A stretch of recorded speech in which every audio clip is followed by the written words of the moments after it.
What is going on, you beautiful bunch? How are we doing? Let's see who got involved as early gang. Repti chat, what's going on, Ben? Thank you for joining and thank you for the questions. We'll be getting to them shortly. Party people, thank you, Fee.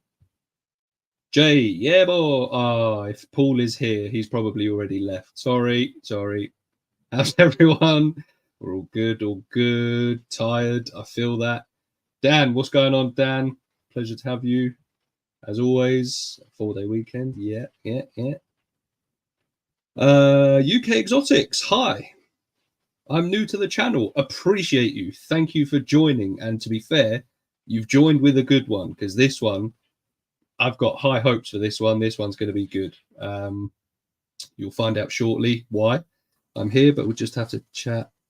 I'm sat in a bingo hall. Fair enough. Something to do on a Thursday evening. I'm here. Paul is here. I'm excited for this one. Well, he might have already left, but yeah. Brad's the man. Tell me. Oh, okay. I think that's common knowledge, but we'll find out shortly. Pip and friends, what's going on? Nay, nice to have you. Alicia, nice to have you. What's going on? Gary, what's going on, Gary? Blimey, we've got everyone in here tonight. BH, what's going on, champ? Father Blue, pleasure to have you. Thank you for joining. I hope Brad makes the business decision and backs out. That's his first comment on the stream. I can see our esteemed guest in the back right now laughing at that, and yeah, we're not having that. Oh, hello, Mike's Monitors. Looking forward to this one. Thank you for joining, Mike. Appreciate you. Thank you very much. Lots and lots of comments going on. Excellent stuff. Right, so 17 in chat already. Excellent. Love you all. Right, just a very quick one before I introduce today's guest. A very quick shout out to the beautiful patrons. Appreciate you all. Love you all. Thank you for signing up. Massive help, and it doesn't go without being appreciated. So thank you very much. However, let's get into today's live stream, which is the reason why you're all here. Certainly not for me. It is for the man himself, Mr. Brad's Bioactive Builds. How are you, Brad? Doing good, man. How about yourself? I'm all right, mate. I'm all right. I'll be honest, I have been buzzing for this one. I have been seriously buzzing. Yeah, I think it's going to be good fun. Like, let's just start off by saying you are a massive inspiration for a lot of the builds I do. You've been a massive help throughout the stuff that I've done. So thank you. And here we go. Let's share some knowledge, shall we? Yeah, no, sounds like a plan. And as you would say, I've been buzzing for this one too, man. I mean, we talk almost every day, me, you, Will, Alex, just about random stuff. And, I'm surprised that this hasn't happened sooner. But you know what? It all happens in God's time, and it all happens for a reason. And I mean, dude, to be able to sit here and the work you've been doing, that you've been putting out, has just been nothing but amazing. I mean, going from your rack system, jumping over to builds and making it naturalistic is just so cool. So anytime, any chance I get to talk builds, habitat, enclosures, DIY building, thinking outside of the box, no pun intended, right? What can we do to better the lives of our animals? I'm all for it, man. Yeah, I'm with you the whole way on that one. It's something that I've said before, like, it's fun and very enjoyable getting a new animal. It is. We love it. It's like you get that buzz. But to actually put an animal that you've had into a new, bigger, more enriching enclosure with more things to see and taste and smell and hide and all of that, and just seeing that the work you've put into it is being loved by an animal, there's nothing that beats it so far. So yeah, it's incredible. I'm a big fan of the DIY builds and basically getting everyone to where they should be and hopefully beyond. Yeah, and you know what? Like, I think that there's different avenues for everybody that's involved in the reptile. I don't like saying word hobby, caring for these animals, whether that is, a simplistic setup or whether that is completely full blown, spending 4 times as much on the enclosure than the animal itself.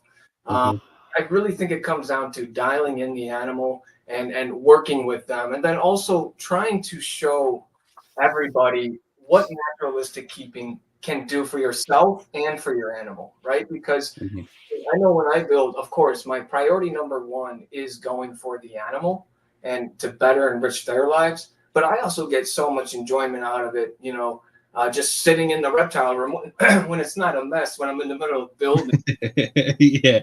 You finish one build and then you jump to the next, and then everything kind of, you got your wood glue over here, or you have your PVC pipe over there, and but at the end of the day, I mean, even just being in the room while building, having the animals watch you and do all that kind of stuff is super cool too. I was actually talking with Mike. I saw him in the comments, Mike from Mike's Monitors earlier today.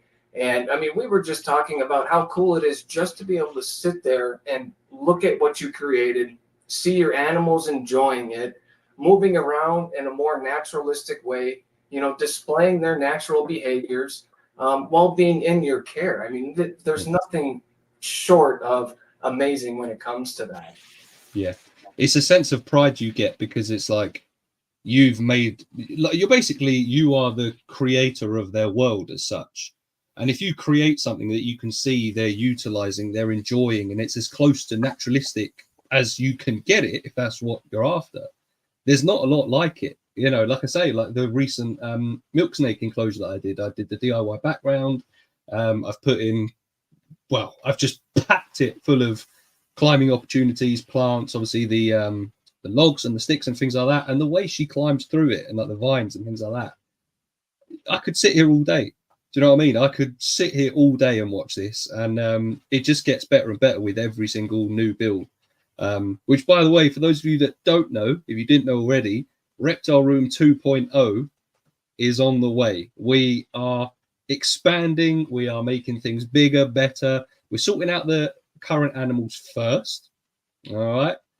And then after that, let's see what we can do. But yeah, it's a whole new world in itself. But let's just have a quick look and see what everyone's saying. Will, better not mess this one up, Riddler. What's up, Will? Big up the Patreon boys. Yes, big up.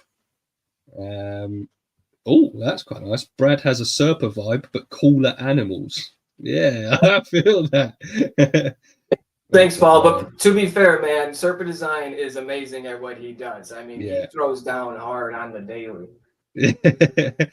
A new snake enclosure look. Yeah, thank you very much. That's the one I was just talking about, the milk snake enclosure. Appreciate you. Brad, who won the contest for the build? So I haven't quite gotten to that point yet. What I'm doing is, as I go through this 8x4x6 Polydarium series for the Mertensia mertens, I'll be kind of having in each video as I go through this series more ways to enter the raffle. Now I do know my Patreons, $3 tier and up and more, they automatically get 4 entries on top of, from the first video you all saw. Like, share, comment, subscribe, send me an Instagram message of proof, and go ahead and enter you that way. And you know what, just for the fun of it, if you guys are watching this right now, if you go and subscribe to Riddler Reptiles and send me a screenshot on Instagram, I'll go ahead and throw another entry in for you. Legend. Appreciate you. For those who don't know what that competition is, do you want to just give a quick rundown of what it is? Because it's a belter and some people might not know about it. Yeah, no, good point. So what I'm doing is I got a whole bunch of, I build a lot of stuff. So I have leftover material. I got boxes full of cork bark. I got boxes full of, ghost wood and driftwood. I got enough to make a 4x2 by 2.5 foot enclosure. So the contest is going to be just that. They're going to win whomever's name I draw. They're going to win a free 4x2 by 2.5 foot enclosure with hardscape. Whoever the winner is, we'll get together. We'll collaborate on the build. I'll even go ahead and record and kind of do my DIY style of the build. And, just some of the footage of whoever wins, if they want to partake in the video, just kind of having some conversation back and forth. And then I'll go ahead and get it to them. Now, if a winner if somebody wins outside of the U.S., obviously it'd be hard to ship this. So I'll go ahead and gift them $200 and then continue on with the raffle until somebody wins it in the U.S. Yeah, that's class. So yeah, so for those of you who haven't entered and haven't seen it, go to Brad's latest series, which by the way is a banger anyway. Regardless of competition, go and check it out. But yeah, it's a good one. But yeah, have a little look there. Billy, hello. Thank you for joining. Appreciate you. Smash the like button. Thank you, Gary. I feel you. You say this. I added tubing into mangoes for a mister, and she's smelling it and destroying it. Oh God, that lizard, honestly, unbelievable. Shout out the Habistat Rainmaker Pro. Well, shout out to the Habistat Rainmaker Pro. Here we go. Adding a current animal into new enclosure is a different feeling. Yes, and Alicia, if I remember correctly, has just put her beardy Crumps into a, correct me if I'm wrong, Alicia, but a 6x3x3, and it looks banging. Like that beardy has got a beautiful enclosure. So fair play. UK Exotics, I'm getting a reptile room. Can't wait for it to be built. Cracking effort. Keep us up to date. Nuzzle's what she's after. Who else we got? Here we go. Finally, a decent guest around here. His first comment. He just can't help himself, can he? Let's see about some sort of, yeah, that's cool. Dan. The clip of your milk snake exploring and climbing through the vines at the end of your enclosure build video was so nice to see. You can really see her utilizing that space and climbing. But this is what I mean. Like, there's no better feeling than that. Like, the only thing that tops that, because she's always been an enclosure since I got her, the upgrade is incredible. That's fine. But to see the snakes that have been in plastic boxes go from that into a Neuron 4x2x2 with climbing, you know, all of that, places to hide, plants, substrate. I mean, they had substrate anyway, but that is a feeling that won't get old. It still isn't getting old. So that's also a very good one. It's really nice. And yeah. Marshmallow, hello, Tara. An absolute pleasure to have you here. 25 in chat. Get those thumbs up. Oh, blimey, you absolute bunch of legends. Brad's builds are epic. Yeah. Serpa is the man, but you have cool monitors. Mr. Paul's monitors is here for the monitors, which we will get into shortly. Let's go, Brad. Filthy Lunatic 3. Legend, thank you for joining. Let's have a look. Oh, everyone's in. Reptilian Mentality. George, an absolute pleasure to have you. I tell you what, let's kick off. We've got a question. I've got a load of questions anyway, but we've got our first one in the chat. Brad, what's your favorite monitor you keep and in the world, and why Varanus? Good question. They all have their own special points on why I chose them. You know, it's hard to kind of narrow it down to one. I know what kind of got me back into monitor keeping was the Varanus macraei. I mean, just seeing a blue tree monitor. First time I saw it, I mean, I was mind blown. You know, they are just epic in my mind. They, the color patterns. I like arboreal species. I like tropical species, or more forest. You know, Amazon, all that kind of stuff. I originally started building, you know, dark frog enclosures, so that kind of transferred over into the monitor world. And so the first one I got this time around was actually an Aki. That was actually from Mike's Monitors, and Nice. I love that Aki, man. She's so cool. But the blue tree monitor was definitely a highlight for me to want to get and care for. Jupiter, he's running There around. he is. Look at him. There he is. He'll want to come say hi, but let's go. he's a beast. Which was also produced by Mike. He's so cool. I mean, working with him has been awesome. I used the Mike's Monitor Socialization caging system with him. And I mean, within a week and a half, dude, it was totally trained, socialized, coming right up onto my arm. doing that whole thing, and he's just super cool. I don't know if you guys can see him over here. He's kind of poking Oh, out. there he is. Yeah, he's There doing he his is. thing. So yeah. I love all monitors. I can't really narrow it down to just one. You know, probably favorite one in the world. I mean, I think it's cliche to say, right? The Komodo is just awesome. But anything that I can keep, I love them all. I love them all. Yeah, yeah, for sure. Mike, I've been preaching naturalistic enclosures for 40 plus years. The Europeans have always done this. It's refreshing to see this gaining steam in the USA. Things you love to see. Things you absolutely love to see. Matt, sorry I'm late. No worries. No worries. You are here. Appreciate you. Mike the legend. Yeah, Alicia's enclosure is top tier. It is. It is. Alicia, have you seen the new Habitat guy? Looks just like me. It's a 6x3x3, and thanks, dude. It is. I thought it was.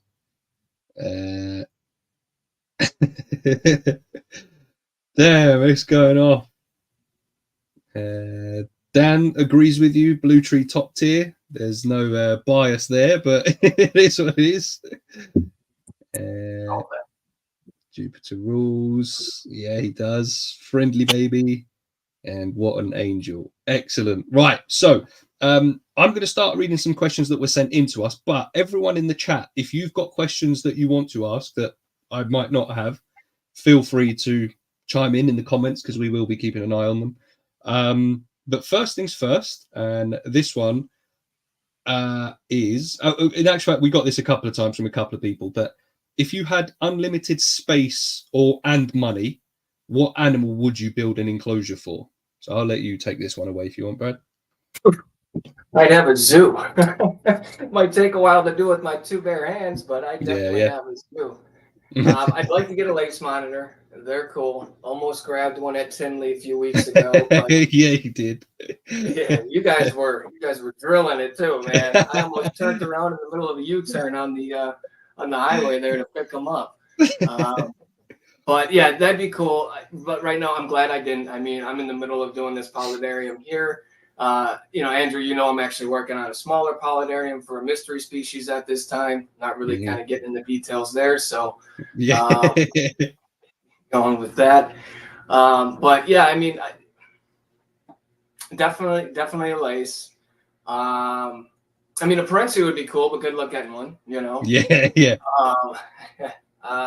I'd like to get a caiman lizard. I think that'd be fun. I really like water features. Yeah. They're fun to design. They're fun to work with if you know what you're doing, and we might be able to talk about that a little bit later. I'm sure you got a decent amount of questions lined up, but yeah, no, if I had the unlimited space, I would just kind of keep going. I focus in on one build, or maybe one build and then planning my next, before I really start thinking about my futuristic animals, because things change. I had this whole dreamless species, right? And it completely different today than it was even 2 years ago, Yeah. Because you learn more, you get different, I guess. I enjoy building the enclosures. So that's also I take into consideration on what species I'm going to be getting too. I mean, to me, that's also therapeutic, building this stuff and designing and kind of going it that way. So it's kind of I guess, a collaboration of between me and the animal and the build, So, yeah. Yeah. It's one of those that it's a very tough one to pin down one sort of like the dream one, like you say, because the dream is just to keep going. But unlimited space and money, what animal would you build an enclosure for? I agree with you. It's a tough one to call. Now you did choose two of the ones that I would go for, but I'm going to try and be a bit more original here. Like the Bell's Phase lace, unbelievable. I'm a massive fan. I know there's a little bit of arguments. If Paul is still here, he prefers the normal lace monitors, but for me, Bell's Phase all the way. Yeah. What would I go for? I think for me, obviously, my dream species at the minute is the green tree monitor. So even though, all right, it's not a massive lizard, it's not out of the realms of possibility. Like, you know, for example, parenti, that's not possible. But I think for me, if I had unlimited time, space, money, the enclosure that I could build for, let's just say, I don't know, a trio of green tree monitors, I would sink everything into that, and I would try and make it look as close to just the wild as I could. Like, that's what we go for anyway. But we are sometimes stopped by you know, financial obligations or time or things like that. So there is that. But yeah, that's what I'd go for. I think I'd do something like that. That would be a fun build, my friend. It would. I mean, like I say, hopefully in the next few years, I'll be building for a green tree at least. It would be nice. It's not going to be a massive room, but I'm going to hopefully build something big enough for at least a green tree. It won't be anytime soon, but yeah. Right. We have another question. What are the things that you've picked up or handy tips since your first build? Okay, so I'm assuming that's obviously build related, like little tips and tricks, then I guess. I mean, one, I found not to rush it, right? Mhm. If I rush a build, I'm going to cut corners. Cure time isn't going to be, you know, it's not going to go the full distance. Um, One of the biggest tips, so I mean, they say, you know, don't go out and get an animal before your enclosure is built, which I do agree with, in a sense.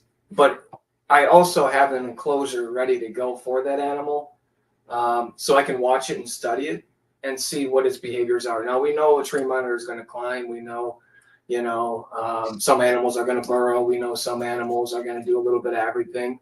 But I think the personality of that specific animal will teach you a lot on what its habits are. So,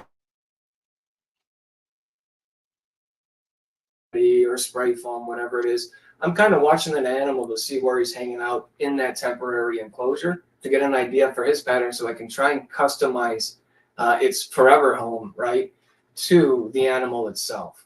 Some other tips that I've found is, you know, some materials work better than others. You know, I mean, you can even get down to certain silicones and whatnot. I don't remember off the top of my head. When I go to Home Depot or Menards, I just know which one to grab.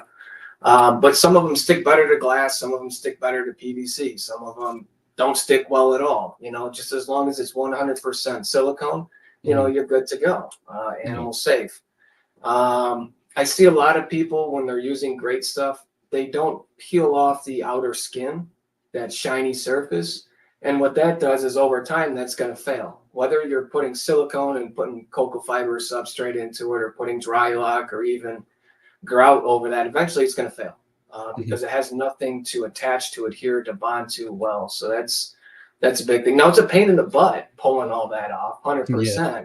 Yeah. But it's even more of a pain in the butt going back after it's up and running, animals in there, and now you have to go in and do a repair. So, so I guess the biggest tip and trick that I have is, for me, it's overkill when building, overbuilding, because then I can have peace of mind knowing that, you know, it's going to last, and it'll be able to continue to be up and running for time to come.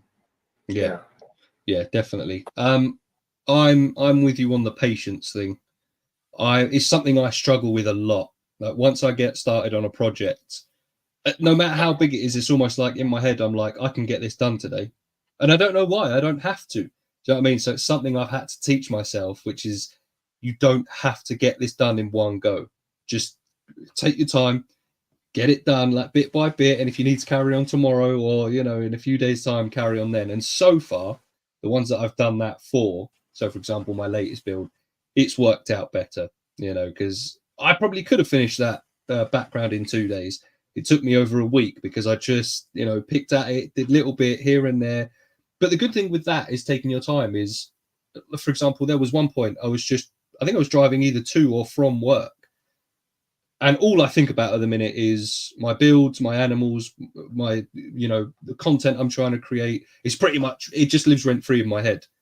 Also, by the way, 30 people in chat. That is amazing. Thank you all. I appreciate you all. And every now and again, like, you'll just be driving and I'll go, that's a really good idea. That if I'd have finished it, completed it, got it in, got the animal in, there's nothing you can do at that point. Like, because you don't want to take it all back out again. So the patience for me is the biggest tip. Just take your time. I'm not very good at planning as such. I can have a general idea in my head, but just it's all about patience, patience, patience, patience, and measure twice, cut once. Yeah, easier said than done sometimes on that one. I Hmm. just made a bad cut the other day. Yeah. And yeah, and you know what I found too is building it. It teaches you a lot about yourself, Hmm. right? Especially with that patience component, because I mean, I'm a recovering drug and alcohol addict, right? I've been sober here going on 14 years, and Yeah. instant gratification is key for me, right? Hmm. At least I used to thrive and live on that. So when I'm working on some of these builds, it is teaching me patience. And then I find, like you were saying, as I'm driving on my way, driving, I was, of course, over at Hobby Lobby today, picking up some natural sea sponges because I'm doing blue epoxy. And then the thought dawned on me, like, oh, hey, because I'm doing a third waterfall in this big polydarium. And it's like, you know what? I'm going to have this third waterfall, not just have one little, I guess, exit of water. I'm going to connect so many different hoses to it, quarter-inch lines with, T fittings and Y fittings, and hide it all in the background. And this thing isn't going to run 24/7. It'll be more of a somebody's over, turn it on. Cool, look at that. But when I turn this thing on, I mean, the whole enclosure is just going to drip water from everywhere, But I Yeah. wouldn't have that if I rushed through it, Hmm. Mm. Yeah. Yeah. Because like I say, it's easy to get an idea in your head and go, that's it, that's the one, I'm getting it done. And then a few days later going, why didn't I think of that? So yeah, I think patience is key, which is hypocritical coming from me, but I am learning. um, Brad, question: with a water feature, how did you feed your baby monitors? The water feature. How did you feed your baby monitors? So I got a video out on it. It's socializing. I forget the exact title of it, but there'll be a brand's coming eye right on it. Socializing tank system or something like that, and it's pretty much the Mike's monitors socializing caging system, and I did it just like that, right? So first you tongue feed and they kind of start going through the cork bark holes that you drilled out, just kind of getting to know you and know tongues and food's coming. And then eventually when they're in the water, you can start feeding them there. And then you just put your hand in the water, coax them up on your arm. They start grabbing food, and it creates this relationship between the two of you. Mm, epic. All right, that's cool. That's cool. But you said there's a video, the whole video on your page on that, is it? Yeah, and honestly, man, that video is probably, I love the video. I love everything about it. That system, it works wonders for, really any kind of water monitor species. The Mm-hmm. voiceovers in it, though, man, I recorded it at like 2 or 3 o'clock in the morning. I'm trying to keep it quiet because I'm in our office and my wife's sleeping, and I didn't want to wake her up. And I haven't recorded in this room ever, and it's echoing off the walls. And I finished it up, so it's super monotone. But the information is going to work for whomever follows that directly, and it's not my doing. I don't take credit. I give credit where credit is due. And that's a whole system that Mike had created, and it's working wonders for a lot of people, not myself included. Yeah, yeah. Excellent. Nice one. Here we go. Here's a good one. Have you ever done an enclosure build you were really unhappy with? If so, what were you unhappy about and what did you learn from the experience? That's a very good question. That is. One of my gargoyle gecko builds, I rushed it. I was doing two at the same time. One of them I was super focused on. I had the layout, I had everything how I wanted it. And the other one, I was just doing it because I was doing the other one. And, it didn't come out as I wanted it to. I later went in and, luckily I did it all in spray foam. So I went in with a serrated steak knife, started cutting holes and adding stuff and just kind of repairing it. That's the cool thing about enclosure builds when you do it yourself. It's Hmm. never a finished product. You Yeah, can make adjustments whenever you want, right? You can add yeah. stuff in, you can take stuff out. Now, granted, it might take a few days in some of these situations. Hmm. And that's where I found taking my time goes the distance. So I don't Yeah, have to go back in there and do it. yeah. One of my first polydariums, dart frog enclosures, small water feature. I didn't quite know what I was doing. It was probably now 12, 12 years ago or so. And I didn't create a good watertight seal between the land area and the water area. So it eventually just started seeping into the land. Now, granted, I had a false bottom, but water level was higher, so it started flooding the substrate. So I ended up having to pretty much remove the water. And I redid that one 3 times, I think, before I gave it away to a friend. And the last time I did it, I mean, it was holding water just fine. I wanted a bigger pollinarium, so I built a bigger one and gave that to a friend, and it's doing well today. So Yeah, excellent. For me, I think it was a little while ago now that I had this idea in my head to redo the Cresty enclosure. I've redone that enclosure about 5 times now because, like you say, it's easy enough to do, and you're always getting new ideas, and you're always thinking, oh, actually, maybe you'll utilize this more, this and that.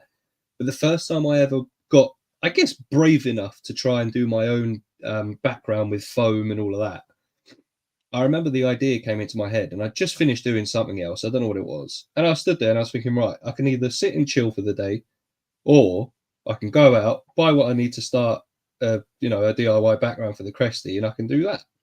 I decided to do that. I don't know why. I didn't have to do it there and then. But then when I went to the local pet shop, because I needed obviously the cocoa fiber to stick on the background, they didn't have any. All they had was orchid bark. What I should have done is gone, well, that's not the right thing. Leave it. Come back in a few days when they've had a delivery, get the cocoa fiber, do it that way. I didn't. I went, the bark will work as well. So I bought the bark. It was like the fine stuff. It was bark. It was still bark. It wasn't like the big ones. And I came home and I started doing it, and I did the foam, and then in actual fact, I don't think I even cut the shiny part off of the top either. So I literally did that, let it dry, silicone, threw orchid bark on it, and I thought, yeah, lovely job. And then when it was done, I sort of, at first, I was like, yeah, that's actually worked. After a couple of days, I was like, had I just waited a couple of days, I could have got the cocoa fiber and it would have been spot on. It would have been where I wanted it to be. So again, it comes down to the fact that I was so impatient that I wanted to do it there and then. I did it wrong and I had to do it twice. Do you know what I mean? Like I don't think I did it straight away because I didn't want to stress him out too much. But for a little while, every time I walked past that enclosure, I went, I need to change that. it's awful. So yeah, I think that's probably that one. and that's one of those, yeah, that's one of those great learning experiences to people that build naturalistic enclosures, because I think everybody goes through that, right? It's the impatience. It's the, okay, I'm in the middle of this. I want to get it done. This will work for now, or I'll what would be the word? I'll settle for orchid bark, right, instead of cocoa fiber. And then you get it put on, you go through the whole process, you finish it, and you go, man, cocoa fiber would have been so much better, And now you have to look at it and kind of go through that whole thing. And just waiting that day or two or getting an Amazon delivery would solve it, And there's probably plenty of other things, we could be working on in those moments. Yeah. Instead of doing that, putting on the orchid bark. But it's sometimes it's that impatience. And I think that's something that as you continue building, as I continue building, I've learned is, okay, it's better to wait a day or two to get the right material. Anything worth doing is worth doing right. It's something my father taught me. I didn't listen for my younger years at all,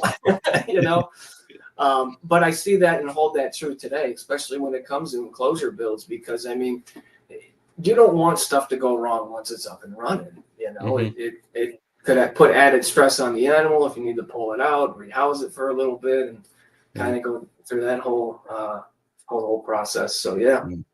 Well, I mean, it's similar. To be fair, I say I learnt from it. I did, but then I sort of didn't at the same time. So when I did the most recent DIY build for one of my Royal Pythons, obviously the thing I built was the like the DIY caves, like the rock structure. So that was obviously polystyrene, a bit of expanding foam. And then what I did is I carved it all up, and then I thought, right, I haven't got any grout, but I do have paint, and it was like urban slate colored paint. So I was like, if I just paint it rock color and then just do different colors over there, it might look as good. Now, instead of going to buy grout and doing it there, like that, it took me 3 days to do 3 different coats of paint. And by the end of it, I stepped back and I went, No, that's not what I'm after. I went out, I bought the grout. 2 more days later, it was where it should have been 5 days prior. Yeah. So yeah, maybe I haven't learnt my lesson, but still, we're getting there slowly but surely. Progress, not perfection, man. Yeah, yeah. Party at Paul's, yeah, yeah. I mean, my missus could give birth any day now. So if she comes down tonight or just now and says, I've gone into labour, that party's not happening and I'll be livid. Congratulations, by the way, man. Thank you. Thank you. That's a very obtainable dream species. Yes, yes, hopefully so. Brad, question. When did you upgrade your coming eye? It is coming eye, isn't it? I think. Yeah. Enclosure. And how did your socialization cages help your interaction with your animals? I think you've sort of, would you say you've answered that in the last one? Yeah. Yeah, I'd say so. Yeah, I mean, I put him in this one here. You know, he was getting bigger, but I still wanted to continue working with them and kind of, you know, socializing them and getting them just super used to me. Now, when I did put him in this enclosure, I'd love to say right out of the gate, you know, he was coming back up to me and saying, "Hey, what's up? You know, how you doing?" It was a good 3-4 days of him just readjusting, but that's kind of smart. New environment, new things to smell, new, I guess in his mind, you know, possible threats. So he was just getting used to his surroundings. But then after 3 or 4 days, he was back to his normal self. Excellent. He's lucky I let him be my friend, so he gets cheap reptiles. I will bear that in mind when it comes to Prasinus time. Got a dash, just won a full house of bingo. Get in. Fair enough. At least someone's had a good evening. We need a UK monitor fest. I feel that. Coming up here in the US, if you're around. Yeah, there you go, Paul. I need to get over there for Monitor Fest. Yeah. Come on, Paul. Me and you can go and you can sit next to me on the flight over there. You'd love that. Isn't Monitor Yeah, boy. Yeah. It's a party at Paul's tomorrow. Did someone say party? What's going on, Michael? Thank you for joining.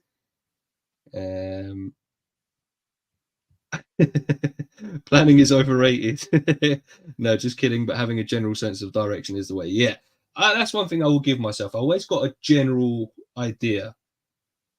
It's just that I don't know why. I'm not one to sit. The only thing I've ever sat and that sort of drawn out is when I was doing the dimensions for these DIY builds because they fit into a very specific place, and I managed to get it to where I could fit everything onto one panel of 18 mil ply.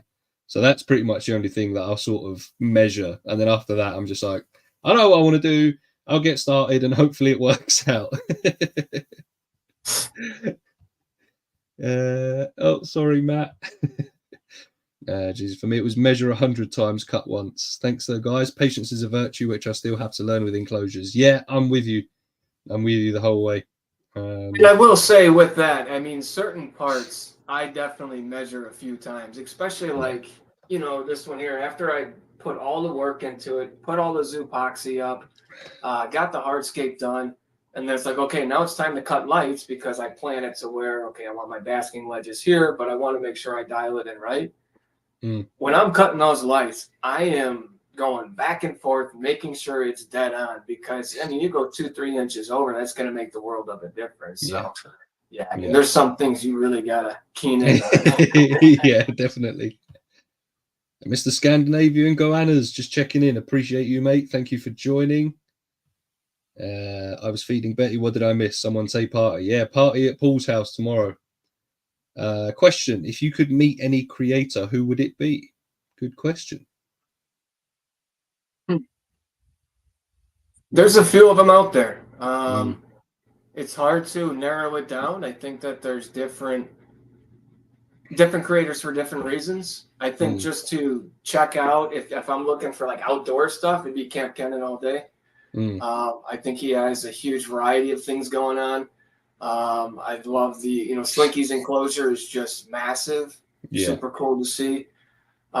Wickens, he just seems funny as hell. So I just like to have a conversation with him and, you know, kind of see what he's all about and just kind of see him on a personal level.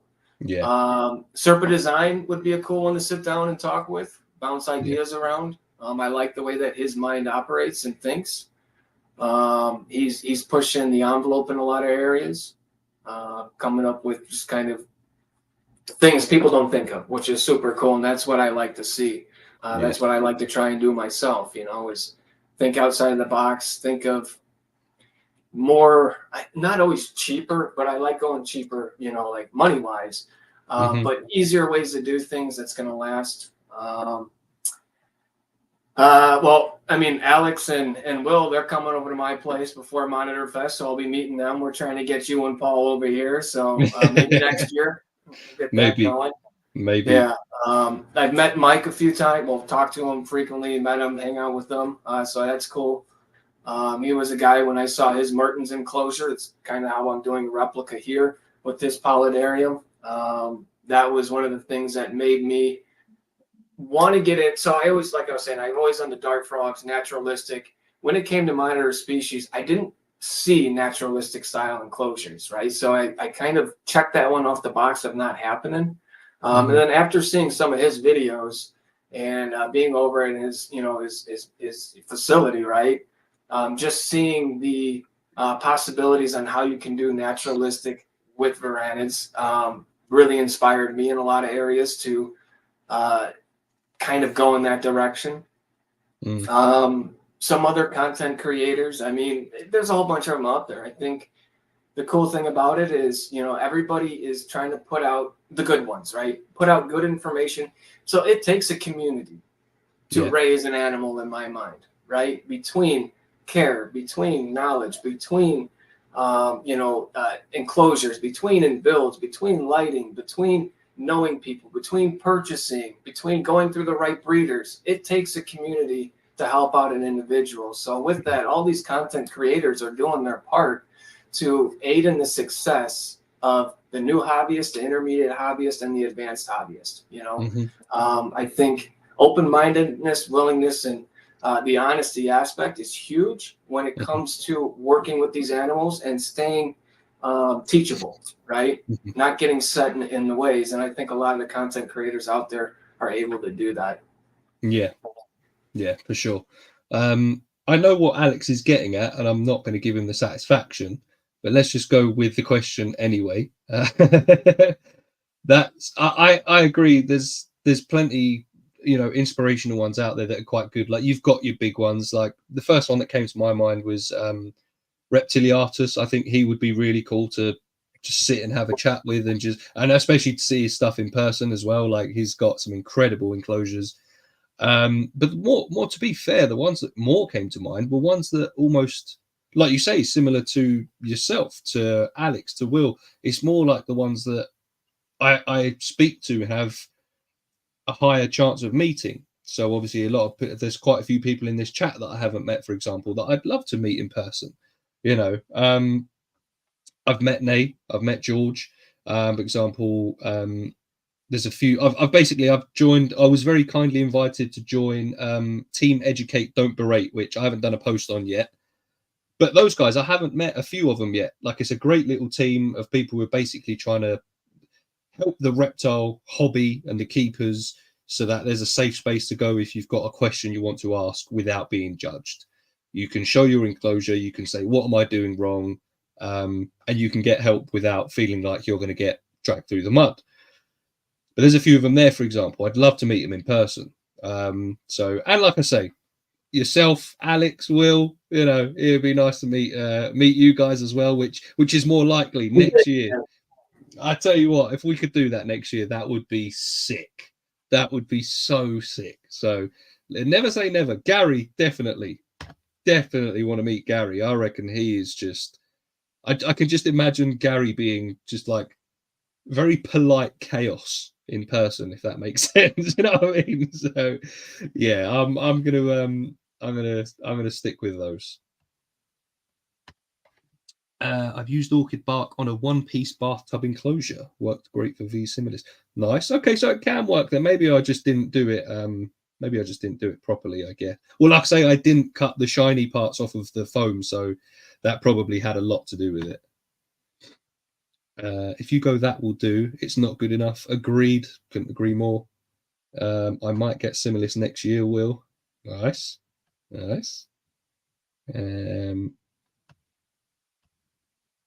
Paul, you love similes. Top 3 for me. Nice.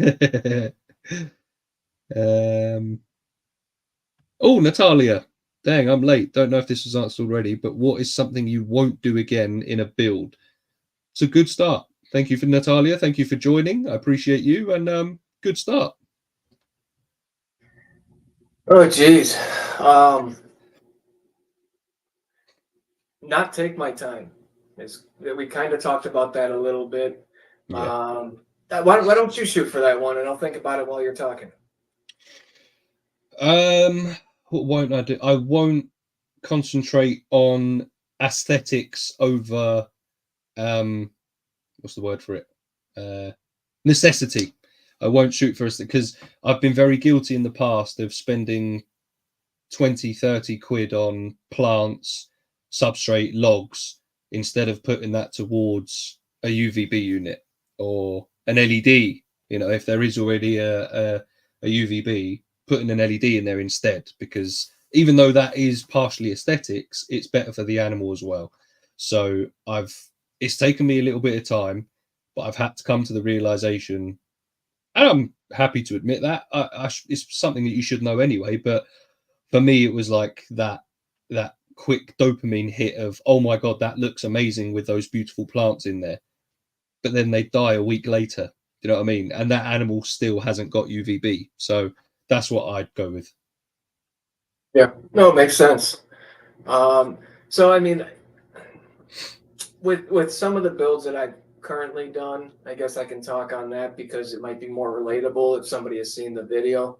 Like my blue tree monitor enclosure, I originally cut the holes around the dome for the basking lights about a 1/4 inch bigger, just to make sure that I wasn't sure how hot it was going to get, right? And I didn't want those temperatures from the basking light to be on there and possibly, melt the PVC, or PVC, I think it's over 250 degrees. It might be higher, can off gas if it gets too warm. So I wanted to make sure that it was taking preventative measures there for the animal safety. Since doing that, temperatures don't get nearly anywhere around there. So on this build here, I cut it tight to it, and I think it gets up to 102 degrees right where the dome light touches. So way below than what I thought it was going to be. So especially, I mean, I let crickets free roam in my blue tree from time to time. So I've had to kind of put like weather stripping around the dome lights just to make it a little bit more airtight. So there's always ways to fix whatever you do. Some things I would never do again with the build is in a glass aquarium, or more like an Exoterra. Try to use great stuff only as a wall to stop and separate water and land, because that will fail almost instantaneously. Even with Yeah. silicone, it's gonna fail. So what I found around that is either using glass, siliconing that in, or corrugated plastic and siliconing that in, so you can kind of have some, instead of just more like rectangular, you can add some character to it. And then great stuffing over that and just kind of building it up. The polydarium I'm working on now, I just used straight Polygem Zoopoxy to create that seal. Scratched up the glass just a little bit and then siliconed between the glass and the Polygem to kind of create a watertight seal. Is it going to work 100%? I don't know. So more will be revealed on that, Yeah. Later in the series. Yeah, I've overbuilt it a little bit, and then I have my ways of kind of fixing it if I need to in the future. So, but yeah, a lot of it's trial and error. But with that trial and error, learning from your error and advancing from there. Yeah, definitely. Mike's Monitors, you UK guys could stay at my house if you come to Monitor Fest. You legend. You absolute legend. Repti chat party at my. To be fair, going back, sorry Ben, I didn't mean to forget you, but I'd like to meet Ben as well, definitely. For some reason, I had it in my head that we've met, but we haven't. Thank you, Uncle Mike. One aim this year, Scalaris. Okay, everyone's got their ideas. Uncle Mike, can we spend the night too when the UK cousins come?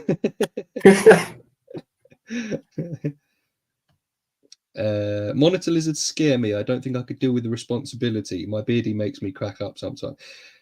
Do you know what? I've admitted to this before, but go back a few years, and I didn't even know you could buy monitor lizards as pets. I did not. In my head, a monitor lizard was something that was in a zoo, that was specialist, and that only the most experienced people can look after. Now, this isn't me saying that they're a beginner lizard, because they certainly aren't. But if you do it properly, if you do your research, if you've got the time, if you've got that passion, it can be doable. It's not for everyone. This isn't me saying everyone go and get a monitor lizard because they're good fun, but I mean, they are good fun, to be fair, but it's not impossible. I do know what you're saying, and there is a responsibility with it, but there's a responsibility with any reptile, to be fair.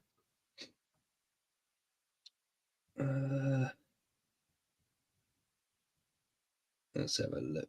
Who else we got? Incredible Inverts. Evening all. Hello, Phil. Thank you for joining. Appreciate you. Thank you for joining. It's me, Ridley. You can just say to me, people won't mind. Sorry, Ben, I've only just seen this. You as well. Yes, definitely. Team EDB. Team Educate, Don't Berate. Legends. Or Gary saying, Riddler, if we met in person, I feel there would be a lot of just two dudes doing kid shit and getting into trouble. Yeah, I feel that. If you need a guest for the pod, let me know, mate. Would love to jump on. I would love to sort you out on mine. That's a collab that we'd love to see. Paul and Mike. That would be a good one. 100% we will linking up next year. Okay, so this one was, what is something that I'm assuming carrying on from what wouldn't you do in a future build? Cut styrofoam indoors.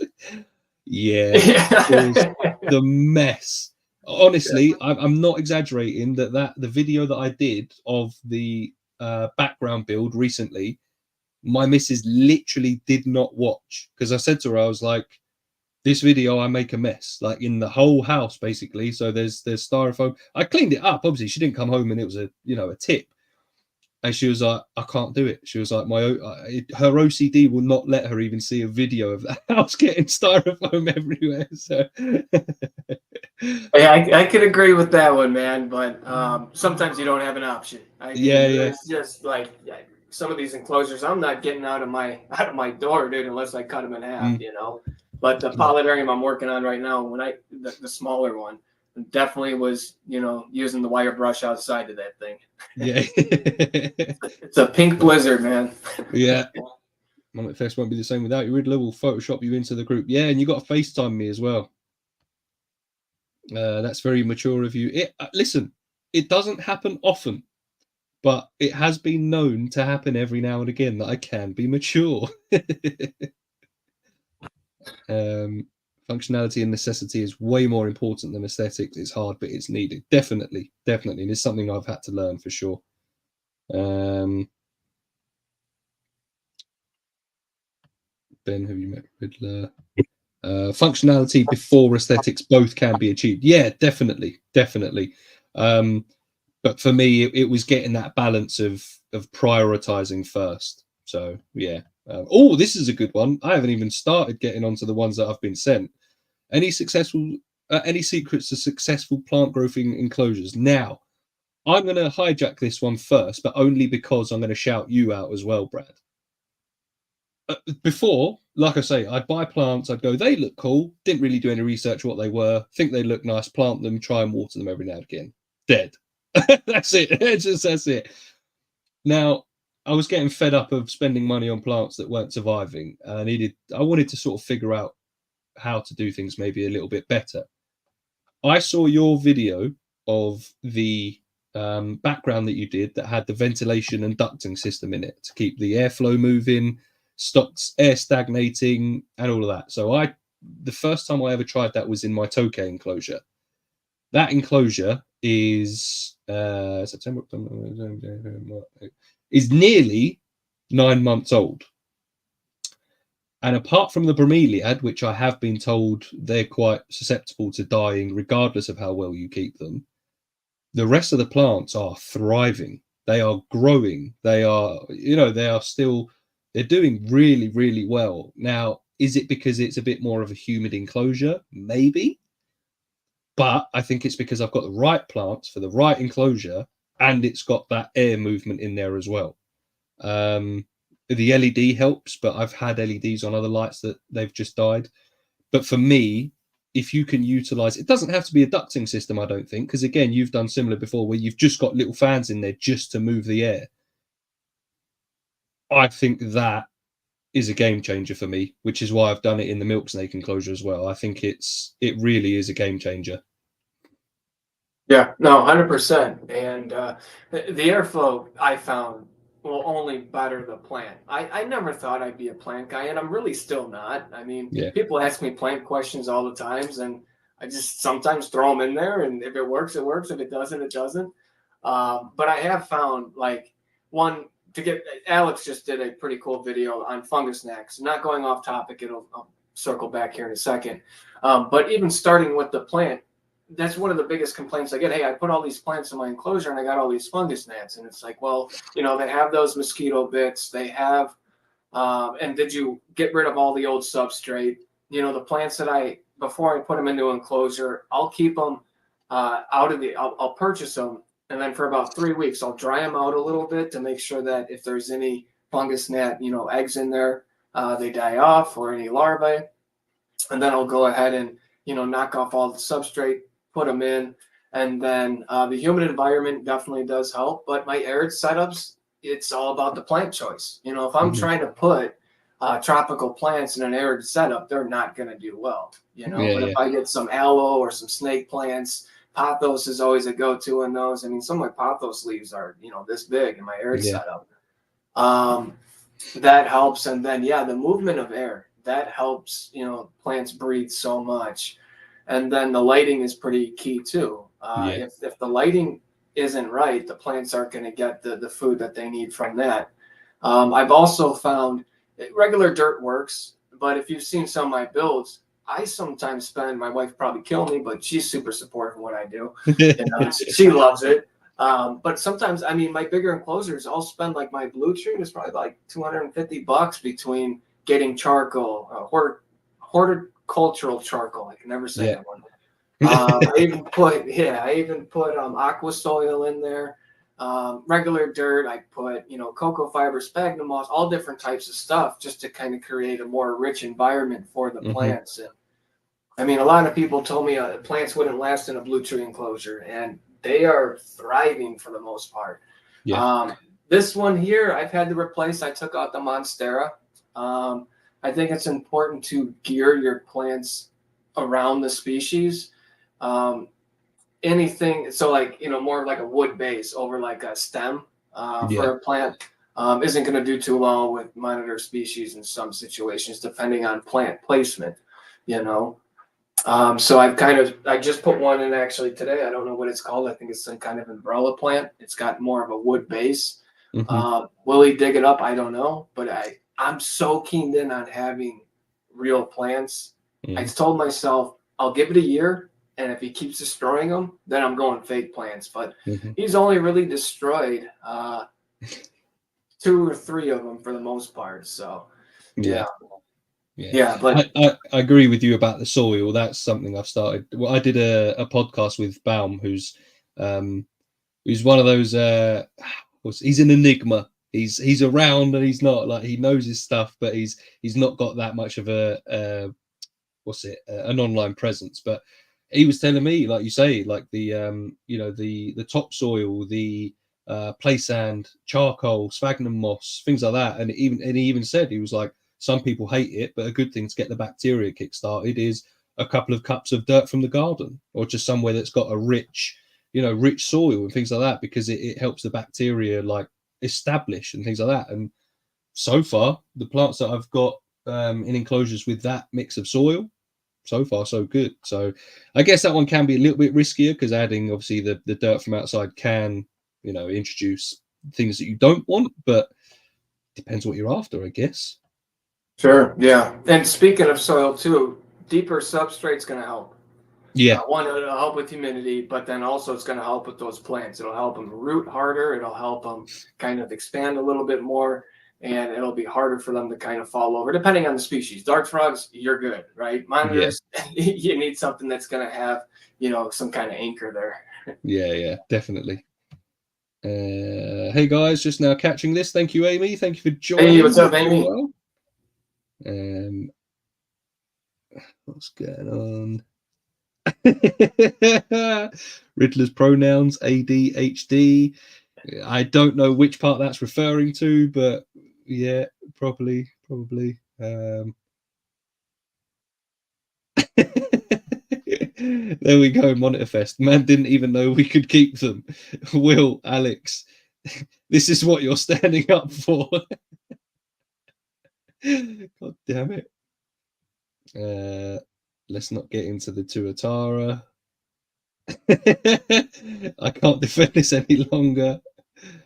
Here we go. Lights, deep soil, correct soil. Yeah. Hello water is what's important, and drainage. Yeah, drainage is another Yes. good one. That's another Yep. very good one. Yeah, I'd like to piggyback on that one. I mean, that's Father Boo, good point. Those having some kind of way to drain your false bottom is gonna you can't waterlog your roots. If you do that, they're gonna die, Yeah. So you got to be able to get that water out, especially when you have misters and like he's saying, watering your plants on the regular is key for their success. And that water needs a place to go. It's going to go with gravity. It's going to go to the bottom, and it needs a place to be able to collect, and then you need to be able to drain and pull that out. Yeah. And similar to what we said, correct plants for the environment. Oh, this is a good one. Building off the plant question, would you use carnivorous plants in your enclosures? So, no, I haven't. I don't know if you can. And if you can, would I? I'd love to. I love the carnivorous plants. I've got what are they called? It's not going to come to me now, but I can't remember what they're called. But I've got some carnivorous plants anyway, but I want some more. They are a little bit more difficult to keep, but I think they're cool. I've never had them in an enclosure, but if I could, I would like to. Yeah, I've thought about it too. Like those pitcher plants are pretty cool, but That's the like one. yeah. Thank you. That's what I've got. Pitcher plants. Yeah, dude, they look super cool, man. I might just Mm, hang some up in the reptile room, mm, for if if the fungus gnat does get in here. It's springtime here in Chicago area, so that's when everything's kind of coming in, letting the dogs in and out. One or two will sneak in. But in some of my enclosures, where I would put them and where they would survive would be like a dart frog enclosure. That I'm yeah. not putting them in there because they'll probably, especially like a thumbnail dart frog, it close up and eat it. Yeah. Yeah. Expensive food to feed a carnivorous plant. Yeah, right. Not sure if this was already answered, but any tips on having a positive impact on your monitor mentally? Will Exotic just did a pretty good video that came out, what was that, 2 or 3 days ago on Yeah, reading your monitor. And I would suggest watching that because that'll teach you how to interact with your monitor to have a positive impact. So yeah, that would be my number one go-to for that. Um, so I don't really need to say much more on that one yeah, because there's a whole video out on it. yeah. It's the whole like picking up on cues and understanding and reading your animal. Um, I know it's something Paul speaks a lot about as well. So check Will and Paul out. They are my go-tos for anything monitor related for sure. The only plants I can't kill are pothos. Yeah, I feel that. I feel that. And to be fair, that was the plant I had the hardest time with in the beginning. I don't know why. I don't know what I was Really? doing. Yeah, my bromeliads, they would stay flowered for a while. My, snake plants, some of these, but dude, for some reason, this pothos would die. And Mm, what I found is that's kind of natural sometimes when you repot a plant, right? yeah, Some of the leaves are going to die off so it can grow new ones. I was just kind of going, oh, it's dying. I don't know what I'm doing wrong. And I pull it, not yeah, really realizing that, hey, it's kind of going through its process of getting settled in. yeah.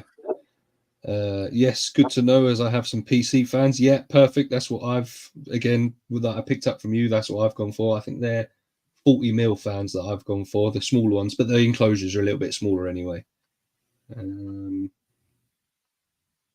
Yep, they need air movement. It helps stem and leaf growth. Yeah, I'm enjoying that. Yeah, I actually got my fans in this one going right now. The ones I built on Miss Kings, it's all on like Gobi timers and set up, Nice. throughout cycles between fogging and just to kind of get those temperatures and environment just right. So I don't know if you can hear them or not because I get a lot of questions. Can you hear the fans? And I can't. So Yeah.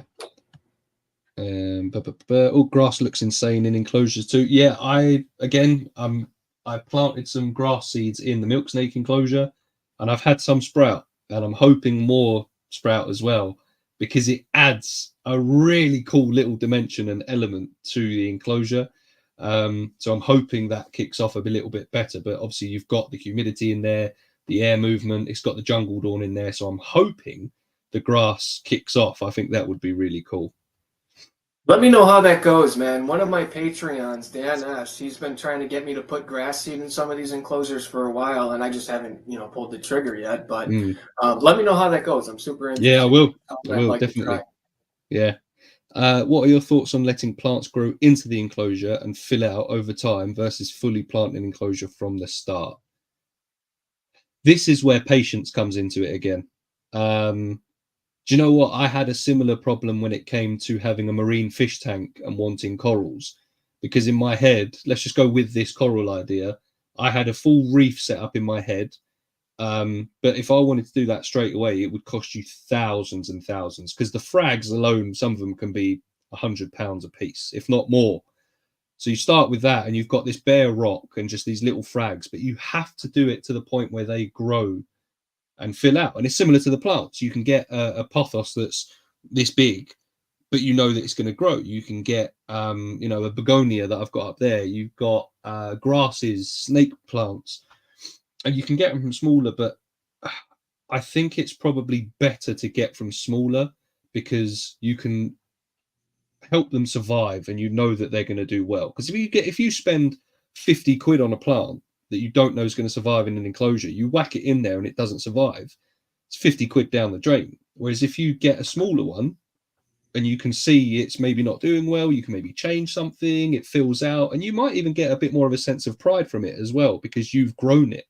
You've not just, someone's done the hard work for you and you've just thrown it in an enclosure. So I think that's probably the difference there. Yeah, and I've done both too, and I think sometimes when the plant grows into the enclosure, it's gonna find its path to the light versus putting a fully planted, larger plant in there. It's gonna kind of already be established in its way and might not grow towards it as much. But something I found too is when planting an enclosure for the first time, letting it sit before putting an animal in there for minimum a month. It really helps those plants get established before getting, hit by the animal or whatever. And that's part of the fun too, is watching these things grow, right? Yeah. Because not only caring for the animal, which is epic, but I mean, when you start getting into a heavily planted enclosure, I mean, that's work too. I mean, you're constantly trimming them back or pruning them or, just interacting with them in one way or another. You see one starting to brown a little bit or yellow, you need to put a little more focus on that one today. And it's meditative, very much so. Yeah. Brad, I'll take you to my bioactive magic dirt mound at the farm. There you go. Do it. Yeah. Let's do it. The magic doit, right? That's how he says that one. Banana water. I've not heard of that, to be fair. I'm going to have to get you to elaborate on that, Ben. Good cure for powdery mildew is 2% milk, believe it or not. Sometimes a little bit of sugar too. Okay. Nice. It is 40 years aged in the Wisconsin weather. It is pure gold. Great for bioactivity and varanid nesting. Nice. Gonna need some of that here in a little bit. Yeah. You're all legends. You are a legend. Let's have a look. I have butterworts pings. I love them. They eat fungus gnats, not in my enclosure, but near it, and catch the odd gnat. Nice. That's cool. Oh, here we go. This is a good one. Again, I haven't even got my phone up yet. Top 3 non-monitor lizards. Jeez. I mean, they're kind of closely related. Tegus. I had a blue tegu years ago, and super cool puppy dog tame. Interesting to interact with, and I mean those jawlers that they get are just I love tegus. So does my wife. She's been wanting me to get another one for quite some time now, and I might have to do that here in the near future. Yeah. Cayman lizards, I had already kind of said that. Those are pretty cool, but I mean that would be a whole, for me, if I were to get one, a whole setup that I just don't have the room for right now. And geez, frilled dragons are neat. I like those. Yeah. That was going to be one of mine as well. Yeah, frilled dragons. I love the frillies. I think they're epic. They're just so Jurassic Park. They just don't look real. That is one of the animals I'd love to get at some point in the future. Hopefully the near future, because that is an achievable one, to be fair. So once Reptile Room 2.0 is up and running, that's quite an achievable one. Now this is going to be quite funny, one of mine, because I learnt that this animal existed today. I did not know it existed until I saw a post on Instagram earlier on, and it's been living rent free in my head ever since. And that is the chameleon forest dragon. It is sick. It is like, in actual fact, I'll tell you what, I have to. Yeah, let's see a picture of it. I just, like I said, I saw it on Instagram earlier on, and it has just lived in my head rent free ever since this morning. Let's see if I can get it up. So yeah, chameleon forest dragon, and it is unreal. Where is it? Well,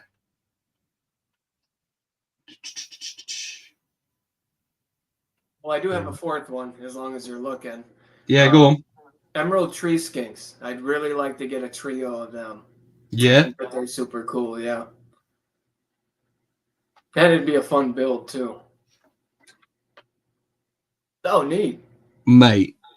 Look at that thing. It doesn't look real. Yeah, it looks like it's got a mohawk. Honestly, this is what I mean. I learned about that animal today, and I cannot stop thinking about it. Ever since then, I'm just like, that's incredible. Like, obviously, I wouldn't just go out and impulse buy one because I don't know anything about them. I've only just learned about them today. But ever since seeing that, mate, I need it. So yeah, frilly, one of those. One more that isn't monitor lizard. It's quite a tough question, actually. Back in the day, I would have said blue tongue skink, but I've got one of those now.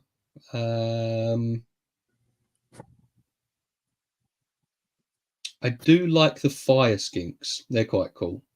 Yeah, they're quite a nice lizard as well. To be fair, I am a big fan of those. But yeah, another good question. I can never get smaller plants to thrive in an enclosure. Personally, from my experience, buying an already well-established plant seems to be the only thing that works for me. Fair enough. I mean, to be fair, that does sort of make sense, because I know that's probably going completely against what I've just said, but it does sort of make sense at the same time. Like, it has been established, it is growing, you know that. Like, you might not have that same success if it doesn't take well to the new enclosure. But if it works, it works. Literally leave banana skins in water for 24 hours, then use that to water plants. They seem to love it. Interesting. Very interesting. Okay, I'll have to try that. Who's all going to get bananas tonight? Yeah. Quick shout out to Brad, hubby, baby daddy. Hey, yes, I'm listening. And we should talk them dollars you're spending. You are so talented and love watching you thrive in your builds. I think it's things we all love to see. So I think we can all agree with that one. And to be fair, so Honey, my dog, um, she's a supervisor, but the true queen of like whenever I have questions on builds is my wife. I'll bring her Yeah, in and I'll show her something. She's like, yeah, I like it, but I don't like that. yeah, And because she's not liking it, I'm like, well, now I'm looking at it differently. I'm like, okay, looks like I'm going back to the drawing board in some areas. yeah. She's Love been that. a huge inspiration for me too, doing a lot of this building stuff because one, she's super supportive. She enjoys, reptiles and the builds, not as much as I do, but Yeah. she'll come in here and just kind of hang out and look around and enjoy the animals, and it's just kind of a cool time for her and I to be able to interact with Hmm. what I got going on too. Yeah, for sure. Gary said he's about to go and play with his Tegu. He's rubbing it in now. It's a pleasure to meet you, Riddler. Great talk. You've won me over. New subscriber. Mike, you legend. Thank you. I appreciate that. Thank you very much. I have some cool dragons. Yeah, you do. Party at Paul's. Oh, Rhino Iguana. That's a great shout. That is a great shout. Yeah. I think Crystal Palace Reptiles post one of these yesterday. Now, it was literally that one, Ben. It was the one from Crystal Palace. I think it was the first thing I saw this morning. I got to work at 5:45 in the morning. I opened up my phone, checked Instagram, first things first, the most important thing to do. And yeah, that popped up and I was so blown away, absolutely blown away. We've been speaking about this for weeks. He ignored that and now he's seen a pic. He's into it. I didn't know you were talking about the chameleon ones. I know you were. Oh, yeah. All right. Thorny devils are a dream. Yes, that's another good one. Or the armadillo lizards. They're quite cool as well. Look at I really like the killbelly lizards. Yeah, they're quite cool. After working with your blue tree monitor in the large enclosure you built, what would you recommend? What size would you recommend you'd keep a new tree monitor in? Would you go bigger or even smaller? Good question. I think bigger is always better, but you have its own challenges with that. Eddie, I know that you were able to really work with the basking lights with dropping down that PVC with the upside down plant holder to kind of be able to heat up some of the floor area. So good job with that. I do like this size. I would probably go a little bit deeper, although he seems to enjoy it in here just as much. Smaller, I don't think I'd go smaller. I almost went with this one, 6 tall, 4 wide, 2 deep. But I ended up raising it up off the ground a little bit to give it that height and then going wider, right? So it's 6 foot wide. And I found, he really likes going back and forth more than up and down. It's more of an arboreal species. So, yeah, I wish I could always go bigger with every build. But I think this size here is just perfect for him too. And you can really maximize size within its enclosure, right? So if I just had a 6x2x4 and put a stick in there, right? Well, now it's a stick with all open space. Versus putting all different types of branches and vines and adding a background not only to the back but to the walls as well. That just triples, quadruples the space for him to be able to move around and have accessibility and really maximize the use of the enclosure. So that's why I think, and we kind of talked about enclosure, well, we haven't talked about enclosure builds. That's why the planning and thinking really helps, because you can really dial it in as you progress through the build instead of rushing through it. You can say, okay, cool, I could put a ledge right here, versus if I were to just rush through it, I might have missed that ledge, which would have been a missed opportunity for the animal to utilize. Mm-hmm. Yeah. Yeah. It's all about the usable space, isn't it? As opposed, because, like you say, you can have an enclosure that's 2 deep and 4 wide and 4 tall. But if the only thing they can use is the floor space, they're not getting, there's no point. You might as well have it 18 inches tall. You might as well have it a foot tall. There's no point. So yeah, I know. Yeah, definitely. Yeah, I remember seeing this one build and it was like, I want to say 8 or 9 feet tall. It was like 12 feet wide, which was great. but there was nothing except for the ground. And it's like, Yeah, well, you yeah. can have it, as tall as a Sears Tower. It's going to do you no good if you're not utilizing that space, Yeah, yeah. Chucklewalas and healers. I'm assuming that's the three non-monitor lizards. They're quite cool. Yeah, Yeah, Gilas are tight. chromatics. Yeah. Xena Zenogama Taylori. Ah, actually, that's the one that you've been going on. Yeah, yeah, yeah. That's. I'm still surprised you haven't bought them down. To be fair, I couldn't tell you what they are off the top of my head, but I've seen that name a lot of times recently. So, shingleback would be a dream, but I don't know if that's legal. Oh, cool. It's my limited plant knowledge. I'm the same. Look, I'm keeping plants alive now, but I'm still not I'm not nowhere near an expert. Like I still forget the names of most of my plants. It's just you've got to start somewhere. Just start, bit by bit. Jessica's a real one. Yeah, and to be fair, at least she didn't turn up and just call you Pookie and embarrass you in front of everyone. Jessica, behind every good man is a good woman. You are a great woman. Shout out. Brad is one of a very few people I reach out to when I'm stuck with something, particularly with a super large enclosure. Yeah, and it's Hey, what's important up, to. Henry? Yeah, thank you for joining, Henry. Appreciate you. It's important to have those people, and I think that's why this Team Educate Don't Berate is such an important thing that's come about because you need those people. Henry, for example, knows that if he comes to you, there will be no judgment, there will be no hate. There's no fear. So even if he was to come to you and it was an enclosure that maybe was subpar, I'm not saying it is, Henry. I've not seen your stuff, but even if it was, you're not going to sit there and go, "This is awful. What are you doing?" You know what I mean? This is dreadful. You shouldn't even keep Reptiles. You're not going to do that. So that's why it's very important to have these people like yourself, Brad, who's just always willing to be a real one and help out because if you start shutting someone down, then it's only the animal that suffers. Yeah.